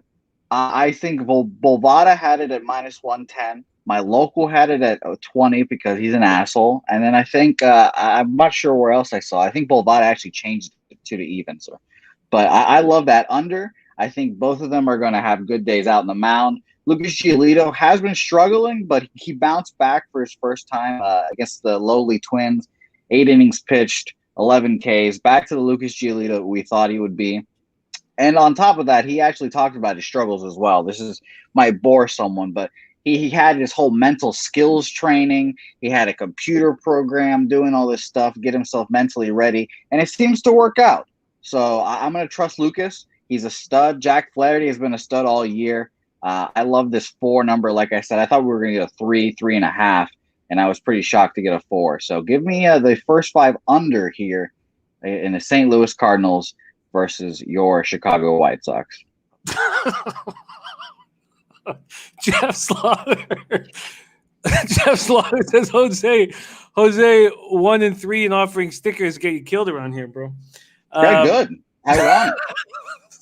I love it. Give it to me. That's what Giolito needs. Fucking sticker. I'll give him a sticker if he fucking throws a shutout here. Slaughter got me on that one. 8-0, 2.53 ERA, 0.99 WHIP, 53 in the third, 55 K, 17 walks, 4 home runs. He's looked very good. The weather is going to help him. 15 mile per hour sideways, out to left slightly, but that sideways wind at 15 miles an hour should help his movement. His last start was good. 6 innings, 4 hits, 2 earned runs, 1 home run, 4 walks, 7 Ks, 8.5 win at home over the Pirates. Giolito 3-4, 4.35 ERA, 1.19 WHIP. You spoke about his struggles and his great start last out at the Twins. Let's go to batter versus pitcher here. Batter versus pitcher. Flaherty, only 4 White Sox have seen Flaherty. They're 4 for 27, 148, 596 OPS. And Giolito, they're 8 for 22 against Giolito. Small sample size, but they've hit him hard. 364, 1.052 OPS. There's Robert Allen, fresh off his nap. He was first in the chat around 5 a.m. He had to get some rest. So if you look into those stats, Jimmy, I looked into the matchups, and it's kind of interesting. Is Grandal is really the only person on the White Sox that has any success or any experience against Flaherty, and on the other side we've got the 2 home runs off of Giolito. One is off from a pitcher, Carlos Martinez, and one's from Nolan Arenado. So I really do. I mean, like you said, small sample sizes, but I'm not too concerned about the Cardinals hitting allegedly Lucas Giolito, to be honest. Well, I know you love my confidence, Jimmy. I know you love it. Well, I know you love it. A good omen here is that the legend of unders, Noli Knows, has jumped in the chat as soon as you've given out an under. That is a good omen right there. It's ballsy. It's ballsy. Let's take a look at the market move here. We've seen and you're right, all the under 4s are at plus money across the board right now. First 5 here we have Giolito being trusted. Let's just see what Bookmaker has done with a market move in the first 5. Wow. Flaherty opened up plus 108. I take that back. Flaherty opened up plus 108. It's now minus 102. So only a 10-cent move on the Cardinal side, but a huge move on the White Sox side. Minus 142 they were favored, now down to minus 118. So Flaherty taking cash, expecting Giolito to get touched. And full game, money line, and totals. We have this total opening up at 8. It's now at 7.5 at a couple books, not Pinnacle. So I'm not sure if the other books will follow. And full game, White Sox have gone from minus 126 to minus 142. Let's see if that's the same at Bookmaker. Wow, interesting. So Bookmaker has money's come in on the White Sox full game, or the market's been on them full game, and they've gone away from them first 5. God, that's wild. Very, very, very interesting market moves there. Yeah, I picked the right games. I love it. It's a very, very, very exciting game. There's Big Mastro in the house. Great to see you, Big Mastro, big boy bet Mastro. All right, very exciting. Jose, let's give you the best first 5 under 4 that we can shop for Thank you. I appreciate it. I need all the best lines I can get, damn it. No, there's no problem doing that. And by the way, if I know no books probably offer this, but allegedly Jack Flaherty is good enough to be a pro center fielder hitting wise. That's what Lucas and his boys keep saying. So Jack Flaherty get a hit today, guys. There's your other prop of the day. Jack Flaherty's going to swing that stick. He's got that familiarity. Everyone knows it. Well, Brian Warner has your back, so you have good company there. I lean towards backing Flaherty first 5. I do. I lean towards that. I don't know. I think that's going to take a little bit more time and thought for me, but I lean towards Flaherty first 5. Jose on first 5 under 4 at plus 103. Jose, God bless you. If you get a chance, Jose, get a bunch of those stickers together and light them on fire. Light them on fire. When we win tonight, Jimmy, yeah, I'd love. My DMs will be flooded from people just clamoring. But we need those stickers. We need those stickers. And it's gonna happen. It's gonna be great. I can't wait to go 2-3, Jimmy, on the road. Road to 2-3. All right. Let's move on. There he is, my son, Jose. We move on, 9:38 p.m. Eastern. Texas Rangers at LA Angels. Rangers are 22-27, 9-14 on the road. Angels are 20-27, 11-14 at home. We're at Angel Stadium in Anaheim, California. 76 Fahrenheit, mostly cloudy, 8 miles per hour out to straight away center. We have Hyun-Young Yang, the KBO MVP of the 2017 season. 0-1, 3.38 ERA, 1.17 whip, 21 1/3, 15 Ks, 9 walks, 3 home runs. His last start, he looked good against the Yankees. 5 1/3, 3 hits, 2 earned runs, 0 home runs, 4 walks, 2 Ks, and a 2-0 loss at home. Heaney, 1-3, 5.31 ERA, 1.26 whip, 39 innings, 50 Ks, 12 walks, 8 home runs. You never know what the hell you're going to get with Andrew Heaney. Last start, he went 3 innings, 6 hits, 4 earned runs, 1 home run, 2 walks, 1 K, and a 6-5 loss at home versus the Indians. Rangers versus lefties, 242, 682 OPS. Angels don't hit them either, 230, 698 OPS. Rangers bullpen, much better than the Angels bullpen, 4.07 ERA, 1.35 whip, converted 12 of 18. Angels bullpen, 4.96 ERA, 1.45 whip, converted 10 of 19.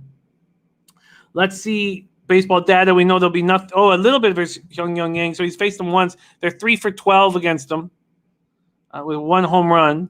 And who hit that home run? Jose Iglesias. So I don't mind that. I mean, Rendon 0 for 2, Upton 0 for 2. Walsh 1 for 2 with a double. Against Heaney, 269 with a 704 OPS. Willie Calhoun 4 of 8 against them, but nobody else. I would really love to be able to trust Heaney enough here to take this under 4.5. But I can't do it. I just can't do it. And then I wonder if I trust Yang, what price am I getting? First 5, you're getting a big, juicy price on Yang. Why such a juicy price? Let me just see what Bookmaker's done with market movement here on this Yang. You're really going to give me plus 140 on Yang? And that's crazy to me. You're going to give me plus 140 on Yang against Heaney? God, can you trust it? I mean, if you don't trust the Rangers, to hit Heaney, I don't think the Angels are going to rock Yang. So if that's the case, why wouldn't I take the under 4.5? And I guess it comes down to me really not trusting Heaney. Last start, 3 innings, 6 hits, 4 runs, 1 home run, 2 walk, 1 K against the Indians who don't hit lefties. Bama Boy says Heaney's tomato can. No way you should be laying that price. I'd be curious to see what this Ranger spot is. I'm sure it's going to turn into a favorite, but see what the first 5 at plus 0.5, minus 120. I don't trust Heaney. And then if I like the Rangers bullpen better than the Angels bullpen, do I really fear Angels batters without Trout more than the Rangers batters? I don't know if I do. And if that's the case, why wouldn't I just take the Rangers full game? And Rangers full game is plus 130. I don't see why I don't do that. There's flip money in the house. Life Bone Post says the under. Look, I get the under. I totally do. I just don't trust Andrew Heaney. Chris Smith is on Texas full game. Yeah. Yes. Johnny Case is with y'all on Texas. All right, I'm going to take the Rangers full game. Texas Rangers full game. I wonder if that would be better first five. Do I want to be in and out? I just think that the advantage on the bullpen we have to take advantage of, and I will do that. Okay, so let's move on. Brian Warner on some props with Gallo and Culberson to hit home runs. Let's move on, and let's not spend too much time here. I'll just let you guys know, Mariners, A's, I've doubled up on the A's. First five minus a half. I didn't get a great price there, minus 125. But I got a decent price on the full game. I expected the market to move towards the A's. I got minus 120. I got minus 165 and plus 120. If I wanted to bet this now on the A's, tell me I beat it badly. Tell me I beat it bad. Minus 170 plus 110. Not badly, but I did beat it. And Batman Boy says, yep, Jimmy, get the Angels pen involved. And Robert Down says, Rangers must-win mentality. They're scary to take. I can't trust them, but I think value's on them. And CT Bay says, Rangers, nice dog along with the Cardinals today. Okay, so I'm on Cole Irvin. Cole Irvin's last start was at home against the Astros, and he was pretty good. They got to him. But I only cashed that. I believe it was 3-2 after 5. But no, it couldn't have been. They hit him. You're right. They did hit him in the 5th, too. Yeah. So he went 5 innings, 8 hits, 5 earned runs, 1 home run, 2 walk, 1 Ks, 8-4 loss at home to the Astros. But now he goes up against a team that's hitting 188, 617 OPS. We just talked about how the Astros are hitting lefties harder than the Dodgers are hitting righties. No team hits any side as hard as the Astros hit lefties, and now he goes against the worst team at hitting lefties. I just think this bodes well for him. He's going up against Logan Gilbert, who the Mariners have such high hopes for, but Logan Gilbert does not look good. So we need to get into NBA and NHL, but I am backing Cole Irvin for a bounce-back spot. I thought he's looked good all year. He just went up against a really tough team. I'm first five and full game on the A's. And then the final game on the card, Kevin Gossman going up against Corbin Martin, Giants, Diamondbacks. Giants are 28-19, 14-12 on the road. Diamondbacks are 18-39, 9 at home at Chase Field in Phoenix, Arizona. And Martin has been so good. He's just been so good. Will he be so good at 99-degree temperature because the roof is open? I expect him to be. But at what price and what do we think about Corbin Martin? Corbin Martin is 5.4 OERA, but he's just had the one start, 5 innings, 6 Ks, 4 walks, 2 home runs. Let's just see if we could just make one move. Let's just pull him up here on Baseball Reference, get a better idea of what we're dealing with here with Corbin Martin, and then decide if Gausman should be back because he's been so good. Corbin Martin, a 25-year-old second-round pick out of Texas A&M. So high hopes for him. In 2019, he made the show. So he made the show as a 23-year-old. And that was with the Astros. And he didn't look good, but it's a good sign that he made it as a 23-year-old. So I'm sure they're going to get more out of Corbin Martin, but Noli Knows says Giants fresh off a sweep. Robert Allen says put your house on the A's tonight. You will double your net worth and assets. I like hearing that. And David Sharp says not out yet, but 30K prop is going to be Cole Irvin. 30K prop going to. Robert Allen says Giants just got rocked by the Dodgers. Is this a bounce back spot for them? Get away from LA. Let's just see what the market move here is in the San Francisco game. Gausman opening up at minus 170, now minus 161, so a 9-cent move towards them. It just feels like this team is better when you have the Gausman over Martin advantage. Gausman 4-0, 1.66 ERA, 0.80 whip. He just shut down the Reds. You know what the Reds are doing against righties right now. How do I not bet the Giants first 5 -1/2? I tell you what I do is I bet it. Let me just see what it is. First 5 -1/2. -130. That's pricey. I bet you I don't need to pay for that because you have a huge bullpen advantage. So why don't I just take them full game? And if I do that, -165 and plus 100, it's pretty much the same price.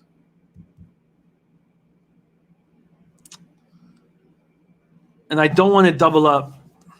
Brian Warner, Giants, Arizona, first running scorer. Yes. I think there's too big of an advantage with Gausman getting them out of their slump. This team's still 28-19. Okay, that's a very juiced first 5, but it's no different than the -1. And I think the advantage I have with Gausman Martin is it's probably using the Giants bullpen, but maybe the Giants bullpen just lost a little confidence. All right, I'm going to take Gausman first 5 -1/2. Earl Sports bets in the house. Tampa Bay run line. Toronto, New York under 9. San Diego plus 116. New York Mets run line. Okay. And Coco Bongo looking at Belterra Park. All right, let's get into NBA, but let's quickly review MLB action here. So let's go MLB action here. I have a lean towards the Pirates, but I'm going to let that go. The taint play today is Miami, Philadelphia, first 5 over 3.5 and -110. I get it. I just need to look at it a little more before I pull the trigger. I'm not going to take Scherzer first 5 -1/2, but I'm just so afraid of the Reds' offense. And Scherzer's kind of labored through the last couple starts. Yankees -1 will be added to my card. The over 9.5, if it's still available for me, will be added to my card in Braves Red Sox. I am going to take the first 5 under in the Indians Tigers game. First 5 under 4.5. Then Rockies, Mets, no move. The Tampa Bay Rays was my double-up spot, first 5 full game. That Orioles team total over 3.5 is enticing, but I'm not going to pull the trigger. There's just too much juice associated with it. Then the Brewers, first 5, I wish I got on it, but I at -115, but it's at -135. Great move for those of you who moved early. And then the market's telling us that the Astros are going to be Houston today. Jose's on that first 5 under 4.5 at plus 103. I want to look more into the Cardinals first 5. Texas Rangers money line will be added to my card. I doubled up already on the A's, and then I'm going to add the Giants first 5 -1/2. Those of you who want to see what actually is bet, hit me on Twitter. Follow me on Twitter at Jimmy the Bag. Okay, there we go. Let's move on to NBA, and we have Gokster joining us for NHL. So let's be brisk here, and I should have been brisk. And Coco Bongo said the Red Sox game's already moved to 10. Okay, so I'm not going to move on that. I'm not going to bet the Red Sox game. Okay, let's get to work. NBA right now. Let's move our odds page over.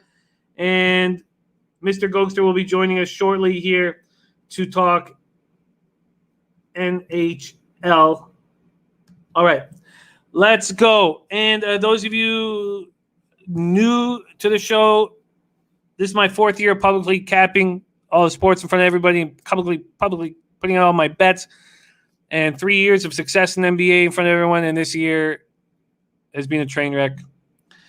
And so I've not bet any playoff basketball yet so far. I'm just hurting. And I live in a 1-bedroom apartment in Parkdale. And I have 2 children. And we need to get out of here. So... okay, let's get to work. Here we go, 7:30 p.m. Eastern. First round, game 2. Boston Celtics at Brooklyn Nets. Brooklyn opens up as 9.5-point favorites. That's moved to 9. This total opened up at 227. It's now at 227.5. Let's see where the money is as well here. The money, we have 68% of the cash on the Nets on the spread, 79% of the money line on the Nets, 64% of the tickets on the spread on the Brooklyn Nets, and we have all the cash on the under and 52% of the tickets on the over. Very, very interesting. Nobody's nervous says, but you'll get stickers. But you'll get stickers. Let me feed Me feed my children with stickers. Wow, look at that. 52% of the tickets, this is according to Sports Insights, are on the over, but 7% of the cash is on the over. Wow. Dennis Garcia says under as well. Unfortunately, not as great a bet as the under 233. Okay, let's talk about this spot. In the last 10 games of the regular season, the Celtics went 4-6, and their pace was 13th in the NBA at 99.91 possessions a game. The Nets last 10, they were 6-4, and their pace was 11th in the NBA at 100.35 possessions a game. That pace slowed down for game one, down to 33 possessions a game. Durant went for 32 and 12. Kyrie went for 29, and they got off a very, very cold start. Anthony says my lock tonight is Nets minus 16.5 at plus 275. Going for a big score. Vitalis in the house. Great to see you. Harden goes for 21, 9 boards, 8 assists. It was just the 9th time the three of them, the big three, had played together. And they combined to go 0 for 11 from 3, that group, in the first half. Tatum was just 6 for 20 from the field, scored 22 points. Celtics managed just 40 points in the second half, shot just 37% for the game. And it was the first time that Harris, Griffin, and the big three started together. Robert Williams had 11 points, 9 boards, 9 blocked shots. Been battling turf toe. He played big, and he's got to be hurting. Smart goes for 17 points. Nets have won 8 straight playoff games against the Celtics. Dennis Garcia said if Brooklyn wins game 3, they win game 4. So to me, the plus 200 is banking on them winning game 2. So Dennis Garcia must have taken them to sweep. I missed it. Brooklyn to win 4-0 at plus 200. That bet makes sense to me. Jeff Jose up. Slap a sticker over his mouth if he loses tonight. Danny A says Celtics plus 9.5 is an easy one for me today. Rondell Berkeley taking that Tatum over in points. Expecting the bounce back spot. Now, I tell you what, I don't dislike it at all.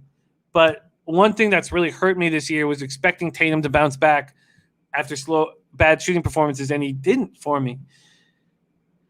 But that was 2 months ago, and now he's the only option. Tatum, his points are at 30.5 at Bet365. That's juiced to the under. 30.5 for Tatum. Fournier at 15.5. He's got to come to play tonight. And Marcus Smart at 13.5 after putting up 17 points last game. Right now, Kevin Riley, the side is at 9 and the total is at 227.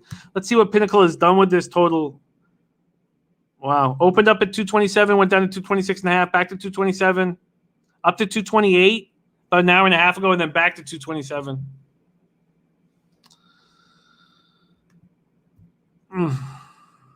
I think that the under is in play as well. 227 is just too high. It's possible that the market hasn't corrected themselves enough. Dennis talking about that 233 in game 1, now at 227. Very, very interesting. You have to think that the Celtics will shoot better. You have to think that Durant and the Nets will shoot better, but still, the pace is 93 possessions a game. I mean, your efficiency has to be so high to get to 227. Rondell Berkeley also on the Harden assist over. Robert Allen on Celtics first quarter, first half, and full game. Wow. Ray Charles saying Nets all day. I think Dennis is right. I don't think the market has corrected itself.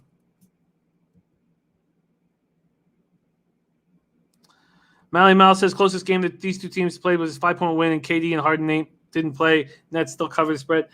Wow. I think that the under is in play, but I also think that Dennis's idea on that sweep is a good look. Let's just move over there and see what I'd get right now.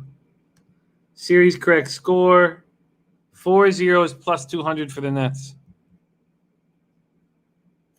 I think that's the best bet on the board, Dennis. All right. I am going to tail Dennis on the Nets sweep. I think that's a great look, Dennis. And I can't believe we're getting plus 200 on it. Danny A says 227 too high. I don't know. I could see a big blowout happening. Danny, if there's a blowout, then I definitely think it'll go under 227. If there's a blowout, do the Celtics hit 100? Kevin Riley says, what's your opinion on Brooklyn first half?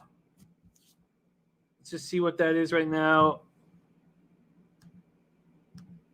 First half, we have 5. It's gone down from 5.5. I want the full game if you have a better team, but I could, this isn't it's not really like a situational bet. So, and DX Father says 25-year Celtics fan, they're porked. Anthony giving us final score 126-100.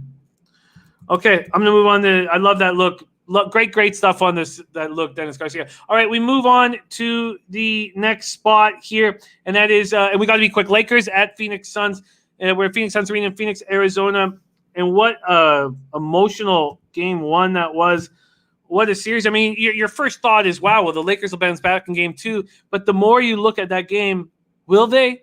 Or will they be down 2-0 and have to go back to LA and regroup? This total opened up at 208. It's now at 210, and Pinnacle is at 210.5, which means that the other books will follow suit. Lakers opening up at -2. It dropped down to 1.5 for a little while. It's back at 2. Chris Smith says Boston will get one in Boston. Ray Charles says Suns. Lakers in their last 10 games of the regular season, they went 6-4, and their pace was 18th at 98.52 possessions a game. Suns won 7-3, and they had the exact same pace as the Lakers, 98.52 possessions a game. That went down to 92.5 possessions a game. Booker goes for 34. Aiden goes for 21 and 16, and Suns won their first playoff game in 11 years. LeBron goes for 18, 10 and 7, and AD goes 5 of 16 from the field. The Lakers as a team shot 7 of 26 from 3. But Davis says, I missed a ton of shots. We missed a ton of shots as a team. There's no way we were winning a game, let alone a series with the way I played. This is on me, which makes you think AD will go over his player prop, but the Suns are a very tough basketball team. Let's just see what the player prop right now is on AD. 25.5. 25.5. And there's my man Luis from Costa Rica says, as a Celtics fan for life, we're going to be swept, but we will win the first half. Well, Luis. All right. Robert Allen says, Lakers are finished. The only way I change my mind on Lakers is when I see AD played like he should, but I think he's either hurt, not saying it. Wow. Diesel. We got my man Diesel in the house saying, let's go Lakers. All right. So Chris Paul has the shoulder injury. How's that going to affect him? He's clearly dribbling mostly with his left hand. Ray Charles says Booker going to eat again. Chris Paul said he heard a crack when he suffered his shoulder injury. Christopher Carr says not trusting the Lakers here. No way. I agree. I can't trust the Lakers here. My initial thought was, of course they'll bounce back. But that's just a vividness bias. And do we trust AD here? Yes, Dominic. The taint is in. It's the first 5 over 3.5 in Marlins Phillies. There's the sweaty butcher in the house. North Ender says AD was a joke last game. I was on the under and we'll be on the under here again. All right, and then we move into Dallas, LA Clippers. The prime cut spot from our sweaty butcher is on this. He's on the under 216.5, and he says all 4 matchups this season have gone under the average total of 224 by 20 points. Pace for the Mavs in their last 10 regular season games was 21st at 98.15 possessions a game. Clippers pace, and they went 4-6 over their last 10, was 29th in the league at 96.2 possessions a game. And then they go all the way down to 87.5 possessions a game. Very slow pace. And our man Mills is on LeBron over 8.5 assists.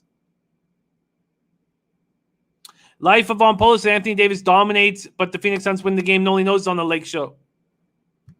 The Booker prop is Devin is at 28.5 in my book. Okay, Doncic goes for 31, and the Mavs outshoot the Clips from the perimeter. And that's the big difference. Clippers were the best team in the NBA from the perimeter. The Mavs outshoot them. Hardaway stayed hot. We were so hot down the stretch from outside. And it was that simple. Kawhi goes for 26 and 10. Paul George goes for 23. But they were 3 of 14 combined from 3. They were just 11 of 40 from 3. And they shot 41% during the regular season. Marcus Morris went 0 for 6. Ray Charles says Clippers will get it done and bounce back. That was my initial thought, but I missed the 6.5 and it went to 7. This total sitting at 215.5. Let's see the market move on it. See the market move opened up at 216 now, 215.5. Yeah, they're moving slow, but not that hard. I think the Clippers bounce back as well. I think they bounce back as well. But the market agrees, and that first half for the Clippers is at -5. Robbie Allen says Clippers can't stop Dallas. Dallas way too deep for them, and Luka, they can't stop either. North Ender says Clippers another joke. Luka too young, too fresh. Diesel says, got the fiance watching this show and making my bets for me this morning. Life is good. Respect, Diesel. Couples that cap together stay together. Danny A says, can Hardaway be consistent, though? He's been so good for what, 6 weeks? So I think he can. Chris Smith has the Clippers and the Lakers. Mally Mal says Clippers lose again. Luis says, throw the Clippers in with the Lakers and the Angels in a bucket in the ocean. So overrated. Wow. Ray Charles says Foster's one of the refs. Clippers for sure. Wow. Okay. I love the prime cut at 216.5 under. But I guess I'm going to need a little bit more time to sit. I'm going to need a little bit more time to sit with that spot. I tell you what I will be doing, though, is I'm going to be tailing Dennis Garcia on the net sweep and that under 227. All right, that is NBA. That is NBA. We're going to move on to NHL, and we have our special guest, Mr. Gokster, in the house. Sorry, Mr. Gokster, we went a little long. Thank you for your patience. Please welcome to the show Belleville's finest, Mr. Gokster in the house. Gokster, what up? Hey, what's going on, guys? Thanks for bringing me on again, Jimmy. Let's be short and sweet here. Thanks for having me on. Our pleasure. We have 2 games, so 12 minutes, so nothing wrong. We can make this work here. First round, game 4, series 2 to 1 for the Leafs. Don't say that, Jim. Yeah, well, I tell you what, no Johnny Tavares for this round, and Foligno didn't play last game. I do not expect him to be in the lineup tonight. I think they need to rest him and make sure he's ready to go when the games are extremely important. So what's that mean? That means that Alex Kerfoot and Riley Nash have to play big moments down the middle. Kerfoot was 5 of 15 on the face-off circle. When you take Tavares and Foligno out of this lineup, I feel like this is a very similar lineup to the Oilers, where it's the first line that can score and the rest of the lines can't, or have a much tougher time scoring. When you're counting on players like Joey Thornton and Jason Spezza and Simmons, you're counting on slower players, although Spezza's wheels have kind of stuck with him, but Simmons and Thornton are so slow out there. I don't know if Freddie Anderson's going to be in goal. I don't know if you have that confirmation or not. I think it's going to be Campbell here by the looks of it. They said if he's feeling good today, but I would have a hard time seeing Anderson's going here, guys. I don't have the confirmation yet, but in my books, it's Campbell, and Price has already been confirmed for Montreal. So, well, I did move on the Leafs team total under 3, which I got using the -1 line at plus 112. And I'm not going to sit here. I think the Leafs are better than the Canadians, even without Tavares and Foligno. But I don't know. It's a real tough one, Jim. You nailed it, though. I looked at the expected goals there in the last game, and Galchenyuk, Kerfoot, and Nylander had a .06, and their against was .46. It all happened from Hyman, Matthews, and Marner, guys. They had a 1.21 expected goals, almost a goal against, which I don't like to see. What I'm going to get at here, guys, is I like the overs here, Jim. I'm going first period full game over. I just have a hard time seeing this Toronto team. They still don't look good defensively either. Like they're looking a lot better with Riley, Brody, Muzzin, Hall, but I expect some offense to start coming from these teams. Caulfield, Suzuki, Armia, they've been their number one since they have Caulfield going. You're going to see this guy probably score a goal in this series. Could be tonight. Their issue, too, with Montreal guys is Sherratt. He's been awful with Shea Weber.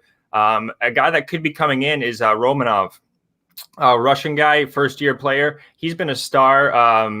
Actually, Keefe, he put in Sandin, guys. This guy, Sandin, he's very similar to Romanov.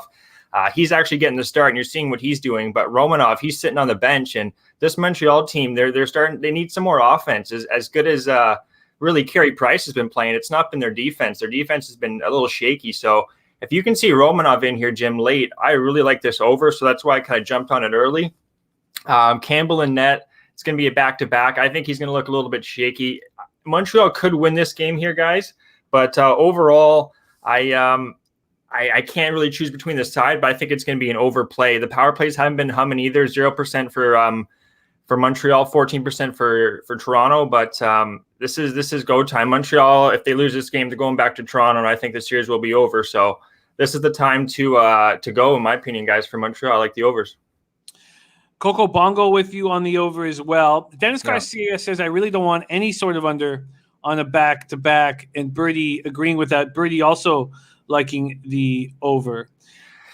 Yeah, I hear you with that under, Jim. I could see Montreal winning this game. This is a desperate spot. The coach for Montreal, he needs to start throwing everything that he has. They actually had 10 different line combinations with over a minute last game. So that just proves they were really mixing and matching, trying to figure out what's going to work for this Montreal team. And I expect them to have their lines in more cohesion here. They're not going to be mixing it up as much. And if you get Romanov in there, look for some more offense, some more goals. Yeah, and Birdie says Price gave his forwards a vote of confidence. I think Habs score. Bet their team total over 2.5 at plus money. I bet overs all over the place on this game. I also did finally take the Habs money line. What I see from the Leafs is not taking risks, not focusing on jumping all over turnovers, 100%. Not focusing on odd man rushes. And you have guys like Thornton and Simmons out there slow as molasses. So with that in mind, I do not think that the Leafs are going to score a bunch of goals tonight. I hear that. The one thing, though, Foligno is a game-time decision. You're probably right, though, Jimmy. He's probably not going to go, but I heard from what some beat writers, he could go tonight. So that would help them, as you say, with the face-offs. Would it help them? Is it too big of a risk? What if he gets banged up again and you have to go down to 11 forwards? That's very true. That's very true. I don't know. All these injuries are just kept so close to the chest, so we don't know what's going on. Yeah. So it's stupid for me to make any statement. We don't know what it is that he's dealing with, but it was something that was bothering him at the end of the regular season. And I mean, what if you dress him, he gets banged up again, or what if you dress him and he loses? I mean, why not have him ready to go back in Toronto for Game 6? Yeah. No, I hear that. The more we talk about this, it kind of seems like a Montreal spot with the team total under from Jim. I like the overs. Team total over Montreal from Birdie.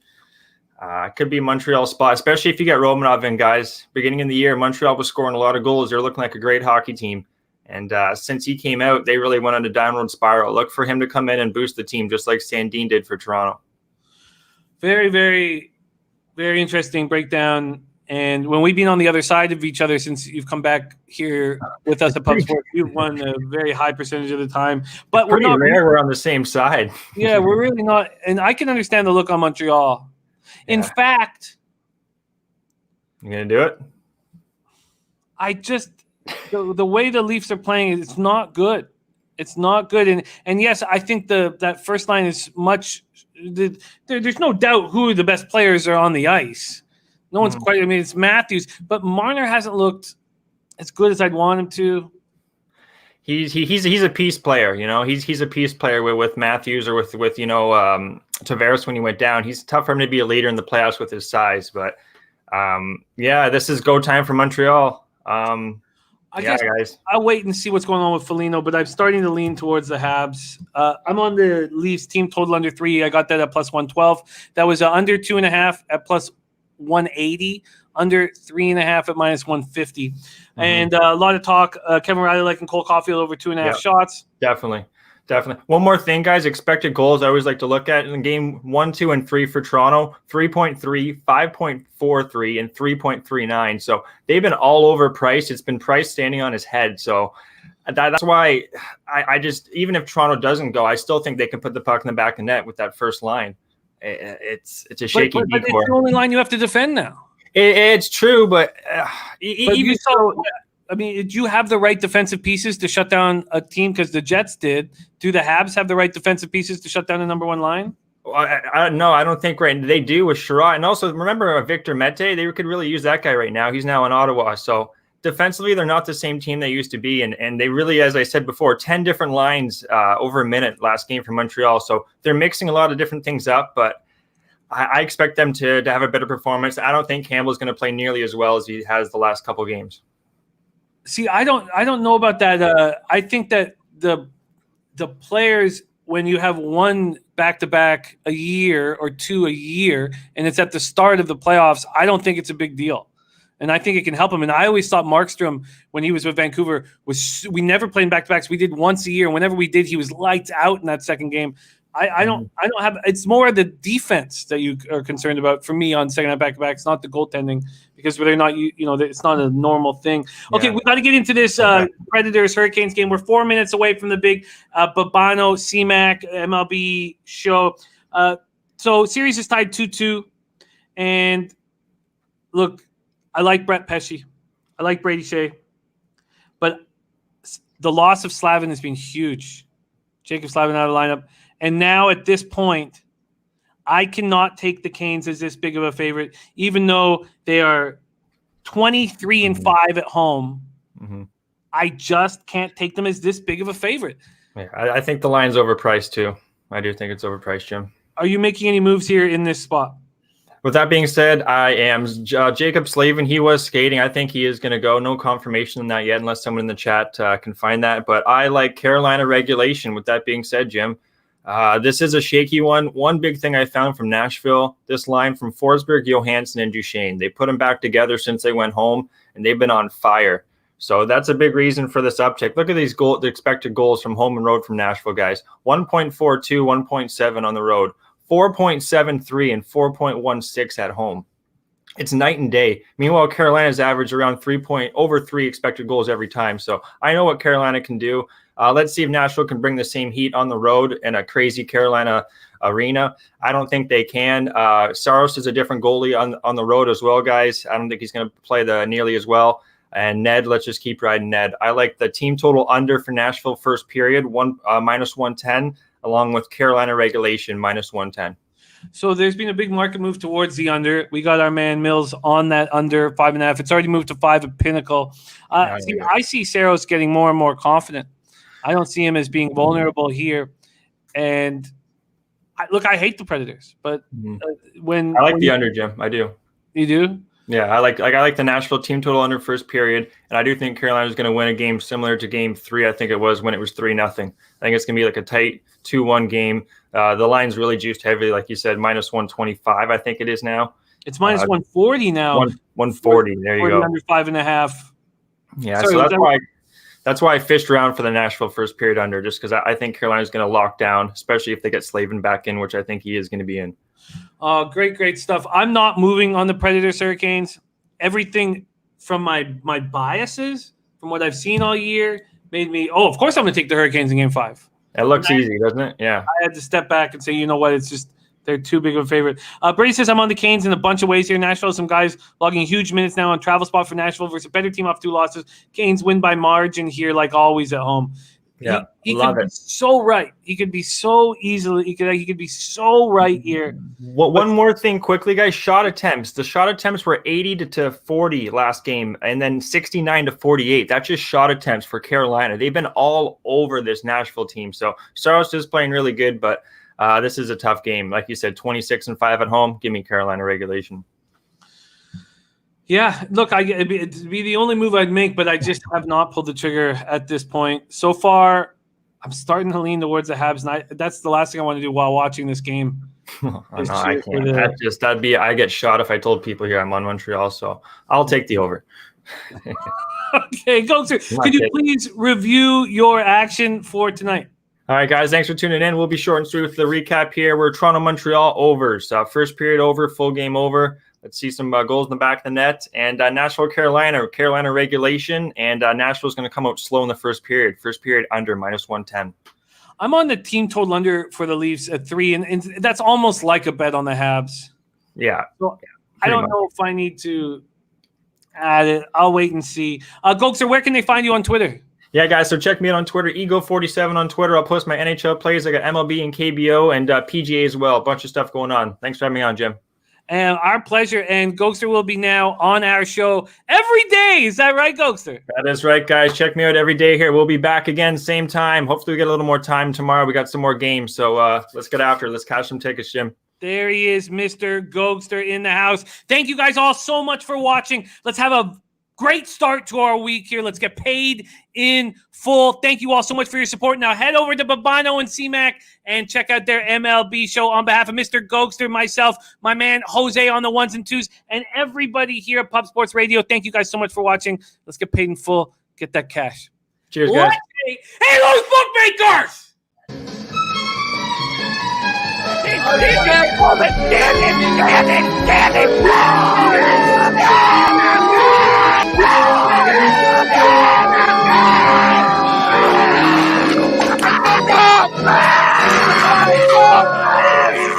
Where's the bang bang, Preston? Come on. I can't breathe.